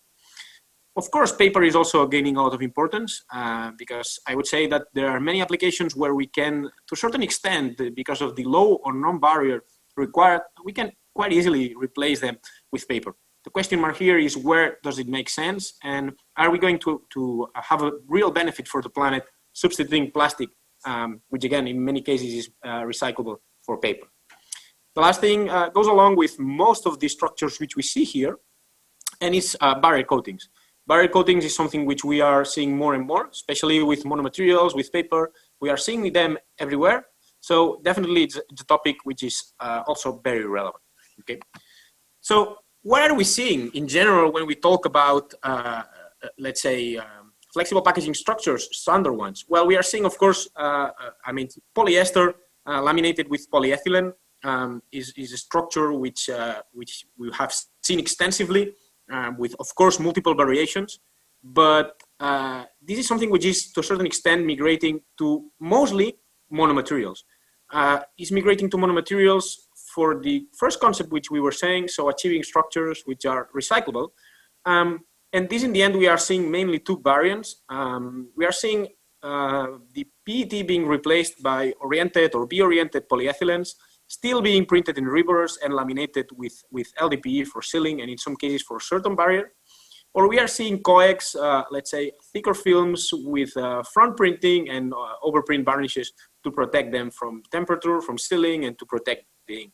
So these two alternatives, we're seeing them very often. I would say that there is not one which is better than the other. It simply depends on the final application. And in many cases, the one which is laminated, it gives you, to a certain extent, more flexibility to variate between different applications in the market. The other one probably is slightly restricted to the specific application which you might want to achieve, and you will overachieve in case you want to do something which is quite cheap. But both of them are interesting and are relevant. So other than this, of course, we have had for a very long time applications which are triplex, in many cases even quadruplex. So we are talking about laminations with aluminium, with PPE, with different types of structures. And this is also migrating to a certain extent to monomaterial solutions. In these cases, I would say the final applications are way harder. Of course, there are many things which can be discussed here and so on and so forth. But of course, metallization of monomaterials is something which is always there. And apply barrier coatings to them to achieve higher barrier capabilities is also there. So these type of applications which are more focused on retorts, or probably not so much retort, although I have seen some of them, mostly to, I would say, higher barrier requirements and pasteurizations, it's a big interest. So moving away from the triplex with PET, alu, PP, and into monomaterial solution is definitely very, very interesting. But again, the application and how this needs to be performed is way more complicated than the standard monomaterial which we were discussing previously, okay? Of course, there is a big amount of applications which are focused on trays and lids for trays, which have always been in the same reason or the same way I was explaining before. It was similar to what happened with most of the flexible packaging structures. It was a mixture between different types of plastics, mostly CPET and PET, laminated with PE, with EVO-H to protect for barrier. And this has, or is to a certain extent, migrating to also monomaterials for the same fashion I was saying before. And in this particular case, I would say that especially for the case of lids, we are seeing a lot of trend towards resealable lids to, again, be able to deliver packaging which can be used for a longer time. And let's say it doesn't spoil where you have it on the fridge if you want to consume it on more than one go, okay? Of course, compostable is something that we are seeing, but I would say that to a certain extent, for most of the applications, compostable solutions are quite expensive. Again, I go back to what I was saying when I began the presentation, and it's that even if we are sustainable, we need to deliver solutions which are cost effective. In the case of compostable packaging, I've mostly seen it around coffee applications. I don't know for which reason, but we humans, we accept paying so much for coffee in general. And this goes to whether we buy it for, let's say, consuming it at home, or if we go to places where, like Starbucks or places like there, where we are, let's say, we have a certain framework where we really accept paying more for coffee. I don't know why this is so. So coffee has been one of the first applications where we have started seeing, let's say, full compostable solutions, both for capsules and also for let's say, flexible packaging pouches, which mainly consist on paper, PLAs, and cellulose-based materials with certain barrier coatings and, of course, compostable adhesives. So this is something which we have definitely been saying, but again, it is very restricted to certain applications which do have special added value that the customer is willing to pay the additional money for the packaging. So there we have everything which is related to paper. I tried to summarize it in a couple of slides, but I cannot stress enough the amount of applications which can potentially migrate from plastic to paper, and that we are receiving, in fact, inquiries about it. So I would say that maybe I'm wrong, but one of the first, let's say, starters of this trend was Nestle with the Yes Bar and with the cacao powder pouch, which I was showing before, the Nestle All Natural. And these were structures which, to a certain extent, were the typical ones for snacks and for bars. We are talking about OPPs, either laminated, non-laminated, mostly with cold seal. And they have been moving away from these structures to make everything in paper. Okay, and they have been quite successful, I would say. So in general, I would say that some of these structures require higher barriers, so maybe it's not the most interesting ones. But if we move into applications such as wrappings, so applications for wrappings like for toilet paper, for wrappings for Coca-Cola cans, things like that, this gets quite interesting because there is little to none barrier required. So it gets more interesting. Of course, there are way other applications which are also focused in very low barrier. I'm talking about, for example, sugar, which is something that we all receive when we go to buy coffee again. And to a certain extent, this has been for a very long time paper with LDPE extrusion, which is something that laminations with paper and polyethylene is something that, even if it's not a lamination, it's a strict extrusion. We would all agree that we are wanting to move away from them and get into applications where we apply coatings, dispersions, which in the end are recyclable, but still deliver the sealing capabilities which are required for these applications, okay? Again, the final example of this structure is the paper pouch, which was developed for Nestlé for the application on cacao powder, okay? There are many others which could be addressed. Also something which is being of interest lately is all the applications which are focused on paper cups, which for a longer time has also been, I would say, paper with extruded LDPE, and people are requiring to move away from this structure between paper and plastic and substitute this for sealing and water barrier coatings, which do have a very high grammage and require very high drying capabilities. Okay, so the reason here, I would say, it's something I always want to point out when we discuss about this, I would say, if you allow me, war between paper and plastic. There is something which is relevant here, and it's that to a certain extent, worldwide, if we talk about the collection systems for plastic, it is quite hard in most of the countries to separate between rigid plastics from flexible packaging. This is definitely something which is quite hard, not to say in certain areas, especially in Asia, where there is even no right collection in Africa. So there is very, very hard to, let's say, have an efficient system for the recycling of plastic. What happened with paper, though, is way different. So we do have already recycling streams and collection for paper, most of the places, especially in Europe, in United States, South America, in many places, we do already have, and also in Asia, we do have recycling streams which are prepared for collecting and recycling paper. So it is very relevant that if we move into structures which are made of paper, they are made of paper, but of truly a paper that is recyclable. And this is where, of course, avoiding laminating and extruding with polyethylene, it gets very tricky, because if we stay away from those applications where we coat or we apply polyethylene on top, of course we achieve very poor yield and very poor quality of the final pulp which we recycle. And additionally, of course, it is very, very complex to separate. So again, we need to focus in structures made of paper that are fully recyclable and easy to reprocess into newer material. So far, I've been explaining things which, again, most of them probably have been discussed already today.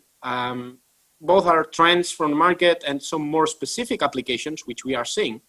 But what is of interest to us is explaining you today how we are trying to address this complicated situation and how we are trying to deliver machines which are prepared and ready to facilitate to the converters to create these solutions, and even way more, which are at this point unimaginable and that for sure will be coming to achieve this type of recyclable structures.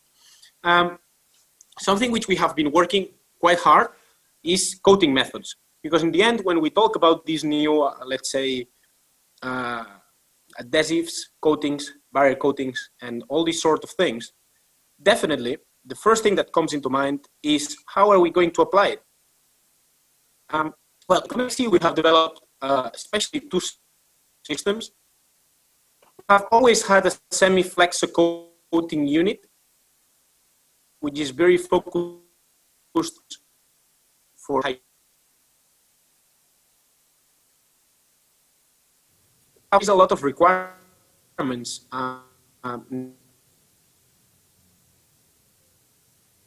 Water-based applications normally require way different systems to be applied smoothly, and we have developed two systems with this purpose. The first one is a special pressurized closed chamber gravure system, and the other one is a similar one but flexo. And I'll explain later why we have developed one in gravure and one in flexo. The whole concept which you are seeing in screen for the gravure closed chamber and pressurized is something which is absolutely designed and tested for working with water-based adhesives and coatings, primers, barrier coatings, heat sealable coatings for paper, everything. Why is it so special? Well, the first thing is that we have delivered a system that avoids or reduces to a great extent everything which is related to foaming and the problems we have with it when we work with water-based solutions.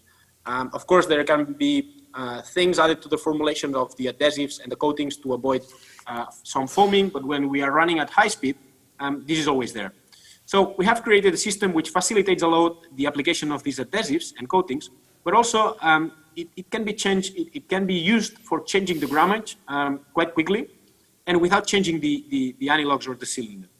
The reason for this is mainly because this system can be running in front, can be running in reverse, and can be running also with overspeed. This system is so efficient because we have been working very hard with a counter pressure roller on top of the, let's say, applying unit, which is always driving the film. It's the one that is driving the film, and it gives a lot of freedom for the coating unit to variate the appearance that we work with. Additionally, something which is quite extended in the flexible packaging is the use of smoothing bars. In this case, with this system, is absolutely not necessary because most of the times this system will be running in reverse, and it acts as a smoothing bar. So it gives also very good visual appearance to most of water-based applications. And this is also very relevant when we work in transparent films for applying barrier coatings, for example. So it's very, very interesting, okay?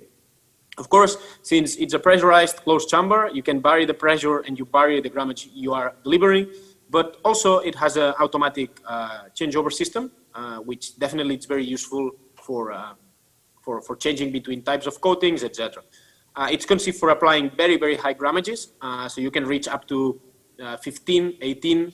In some cases, we have even applied 20 GSM dry. So it's a unit which it's very versatile. But when we discuss about these things, I also normally, let's say, we have to be mindful that when we want to apply very high grammages in water-based, definitely the drying is very, very important. So having said this, I think we will all agree that for all the applications in paper and for all the barrier coatings, this is very interesting. But there is something else that is that in many cases, especially for the applications on paper and giving heat sealability properties, we get the discussion about register. Yes, register. Register gets important because if we get to think about the amount of coating that we have to apply over paper to achieve a good sealing property, I'm talking in this case mostly about sealing, it is absolutely not necessary to apply it in full. So definitely, if we avoid applying it full, we will be saving lots of euros, dollars every day. So with this system in Gravure, it is not possible to apply very high grammages, extremely high grammages with efficiency in register. So we have developed a system which is sort of the same concept, but rather than being a Gravure system, it has another roller attached to it, and it's the same concept as a flexo deck with a pressurized and closed chamber annulus. So it is a flexo trolley which is conceived for extremely high grammages, up to 6, 8 GSM. 8 is probably way high, but 6 GSM dry can be achieved with this flexo coating unit. Okay, so of course everything I haven't explained is very interesting, but when we talk about water-based and such high grammages, of course, drying efficiency is the most important factor we can consider, because of course we can apply very smoothly and very nicely the coating over any surface, but if we do not dry it properly, it is extremely hard to achieve a good performance. So we work very hard in improving our drying capabilities. This is something which we are working also very hard for new developments for the future. At this time, we're looking at, let's say, the highest performance coating machine which we have, which of course has a tunnel which can be opened, can be easily dismantled, and that has a very high power for drying. So this machine can be coming with 6, 9 meters or even 12 meters drying.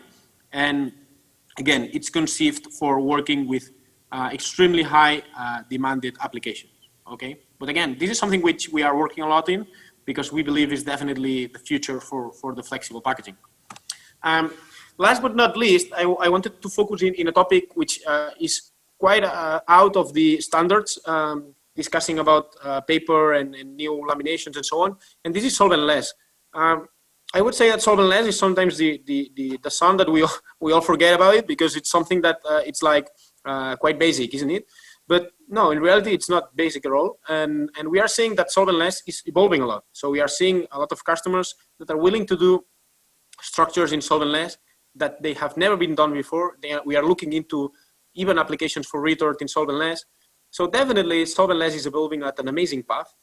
We have been running applications with full solventless in triplex successfully. So I think this is gaining a lot of importance with all the monomaterial discussions we have been doing earlier today.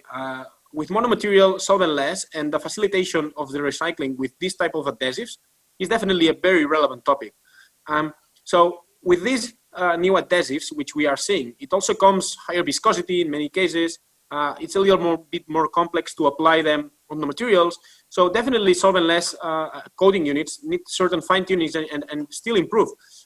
While additionally, most of the cases, we are talking about materials which are way different from the ones which we are used to. So we are talking about materials which are slightly more stretchable, have a different tension control level of tension controls. So of course, this is something which will not change dramatically the sector of the solventless, but that will make it grow exponentially in certain markets. So what I'm saying is that we are working very hard also in the development of technologies which facilitate triplex and inline solventless lamination in one go. Also because we believe it is going to gain a lot of importance in the years to come, and because definitely it is one of the most relevant technologies for achieving sustainable structures. So far, this is everything I wanted to explain you. I hope I've been on time because I know that we were to a certain extent slightly delayed. So this is everything I had to explain today. Hopefully it has been useful for you. I will be leaving down below my email address and also my contact in LinkedIn. So you can be contacting me whenever you want. And thank you so much for participating. And thank you so much for organizing this, Alex and the team, because it has been amazing so far. Thank you so much, Edward, and have a rest of good day. Thank you for you and for your kind Thanks support. a lot. Thank you. Okay, so now we just came to the last speaker during our session today. Our last speaker is a very insightful person with a deep understanding of the majority of processes running actually in the whole world. After many years working for top companies, he shared his knowledge with most of his knowledge sharing with us, and he's a kind of a strong defender of the circular economy. One of his topics is how to utilize better the resources. Lots of activity, especially as consultant for several companies, and actually in his role of executive director for the Indonesian Packaging Federation. Please welcome Mr. Henki Wibawa. Mr. Henki. Thank you, Alex. I think I'm very glad to be one of the speakers in this event. But it's a really great challenge. I believe not only for me, but all of you. This is already quite late. Even in Jakarta, it's already 6:40. And same in Bangkok. In some other parts, it's already 7:40, except in Europe, of course, in the morning. One of my good friends, the first speaker in this event, is Professor Pierre Pina.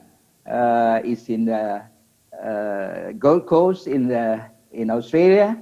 He just sent me a good night, so he's going to sleep. He is very exhausted as well. So, but the good things maybe after this, you will have a happy hour. So. To me, maybe please have a stamina for 20 minutes maximum. I will wrap up. Actually, a lot of the speakers today, the 4 hours or more than 4 hours sessions, talking a lot about sustainability. So actually, the good things, I will wrap up this all topic actually. So I will start with the first slide that I would like always giving the positive message.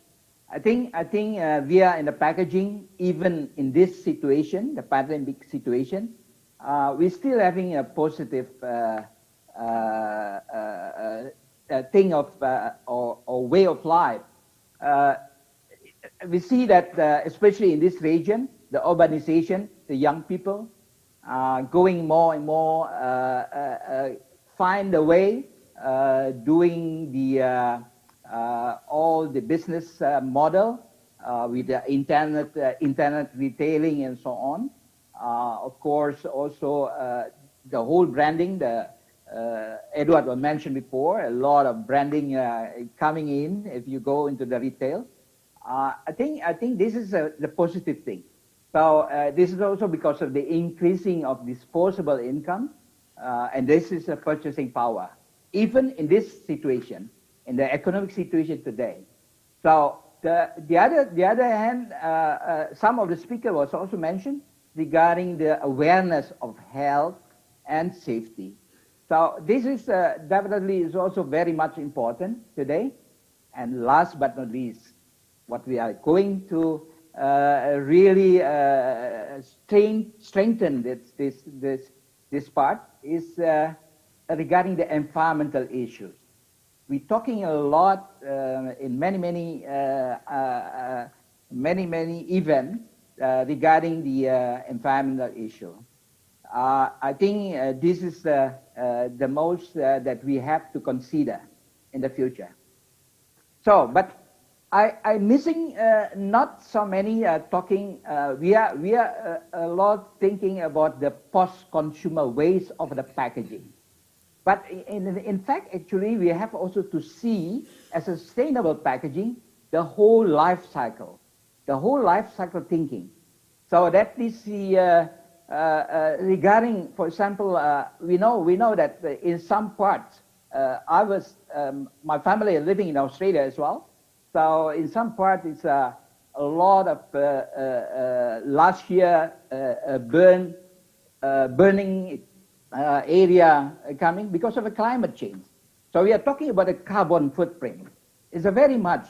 So the whole life cycle thinking is not only on the post-consumer side, but from the beginning. So end to end, we have to really consider what is the best material doesn't harm our planet. Yeah, it's not that doesn't harm our health. It also doesn't harm our planet. This is very much important. The energy consumption we have also to consider. So the life cycle assessment is one of the tools that are very much important in the packaging business. So the whole sustainable packaging we are talking, it started with the consumer understanding. Today, the whole information exchange from all over the world is we are talking about a consumer green. So everybody is really considering about sustainability, about the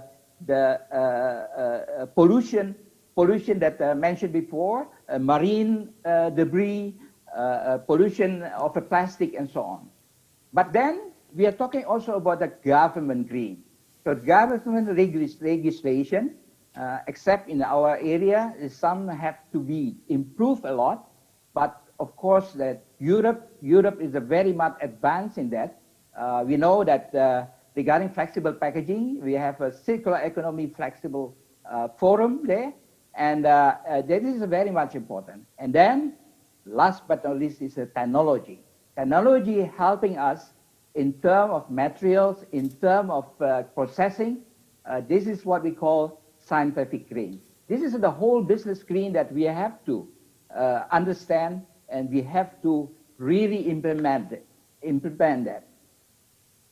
So, back to the basic of the plastic packaging functionality. We need really to really keep that the packaging is very much important because it protects the product, giving the consumer information. Yeah. Today we are not talking only about the brand awareness, the brand promotion, but also to make the packaging smart. Smart in terms of a track and traceability, for example.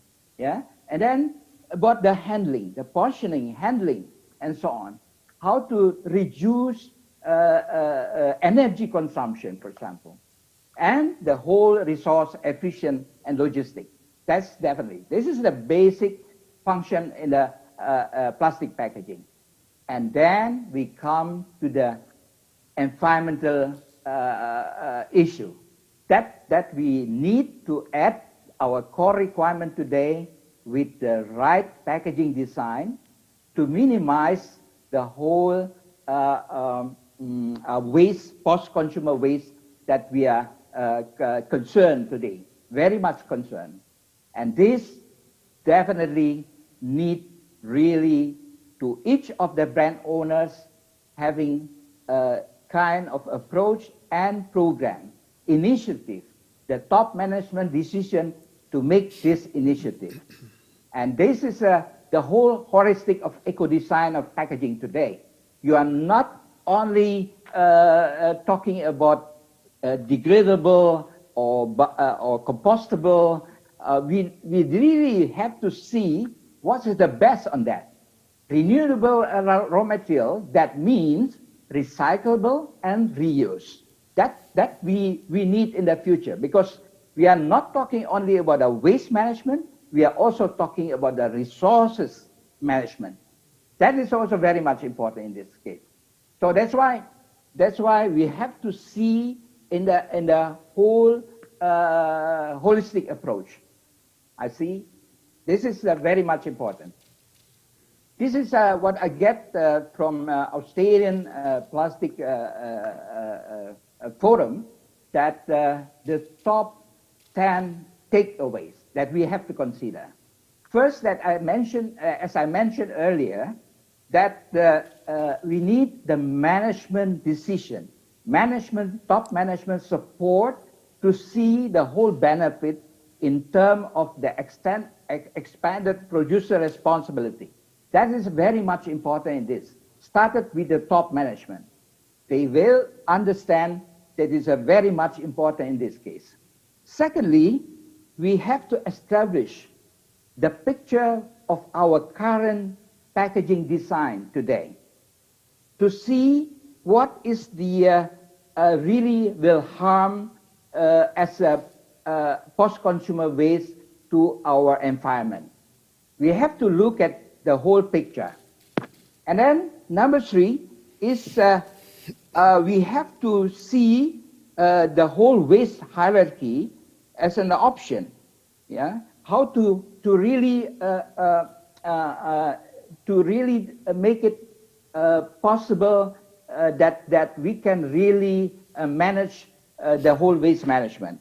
For example, like reduce, reuse, recycle, energy recovery, if possible, and last, if not any solution anymore, going into landfill. So we reduced the main problem today is the pile up, like for example, like Indonesia, we really pile up our landfill with the whole mix of waste, which is not possible anymore to really recover that. This is very much a challenge for us in the future. So the next is a pinpoint which is a recycled product that we need in the future. I think this is, I mentioned regarding the CFlex, for example, before. We can learn from that we really can pinpoint which is the recycled product exists. And then selecting the alternative. The alternative, what is the best solution to make it more into sustainable packaging in that particular part is the material. So I always warn the member of Indonesian Packaging Federation where I'm heading today. So don't really, because of the whole information that we get today, don't only hear the greenwashing. I really underline that, greenwashing. A lot of not really evidence or scientific method that really talking about the green solution that we are talking. So, and then always to trials on this initiative, doing the trials all the time, yeah. And then the stakeholder support all stakeholders. We know partly some of the speakers before talking about the problem of collection separation, and that's true. And that makes also the cost of recycling is a very much high. Even the easiest way today is a PET bottle to be recycled, but you know that the virgin PET today is even cheaper than the recycled PET. That is the whole problem because of the collection and separation problem. So, and then the whole stakeholders support. That means we really have to make it collaboration, as mentioned also before. Collaboration is a very much important also in this case. So take time to gather the whole collecting data and then review from time to time always the effectiveness. This is very much important in this case. So this is the whole highlight on that. So establish the case of improving the sustainability of the packaging, the whole benefit that you can gain from that. That is very much important. And then determine what packaging is currently used by the business. And we really make the whole list on that. We really make the kind of a draft of the current situation. This is, we have to see that. And then based on that, we need to understand to identify the option for improvement. So again, this is the whole roadmap that I think is very much important in the future. For everyone, for everyone is considering packaging is still needed, but we also have to be responsible for our post-consumer waste from that. So again, the life cycle thinking is a way of thinking that not only on the environmental, but also on economic and social. So this is, we have to understand that. So again, circular economy is the way.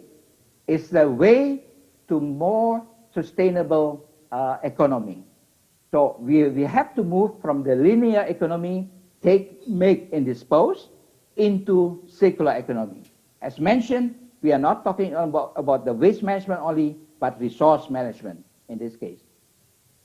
So look, we learn from very simple way, the water cycle. So we need all the time water. The water cycle is a good example. Why don't we follow that? That is the best way. Yeah, we just look at that. This is the best way. So, but on the other hand, of course, a lot of we need a holistic approach in that. Really, a holistic approach means not only the government policy, not only the technology, but also education on the consumer, funding, not forget funding. Yeah, we need also a budget for that. We need the whole technology and collection and sorting and so on. So the whole holistic approach we have to do. And then the objective of the recycling and reuse in circular economy definitely is already giving all the benefit. So reduce the use of natural raw materials will help us to keep our natural resources safe. Assist the government, because sometimes the government is not giving the right policy. Yeah, like here in Indonesia, they ban all kind of plastic. You don't kill the plastic. You should find the solution. Yeah, don't kill, because the plastic is the best in terms of packaging material today. A lot of functionality that we need, the complex functionality, is really helping by the plastic. But we have to find a solution how to recollect that and reuse that, recycle it. So energy saving is also another point. Yeah. and provide income for any participating stakeholder. That's why we call it circular economy is a sustainable economy. So saving in a foreign exchange, because in some country it's still transferring of waste, yeah. But like China is already banned, no any plastic waste anymore coming to China. So the raw material will never run out because we keep coming back into the cycle. And this is my last slide, the responsibility of each individual stakeholders. Government, with the whole regulatory support, with the public education, with the R&D and research support also, and then improvement in the private sector, with the whole corporate social responsibility or extended producer responsibility and so on.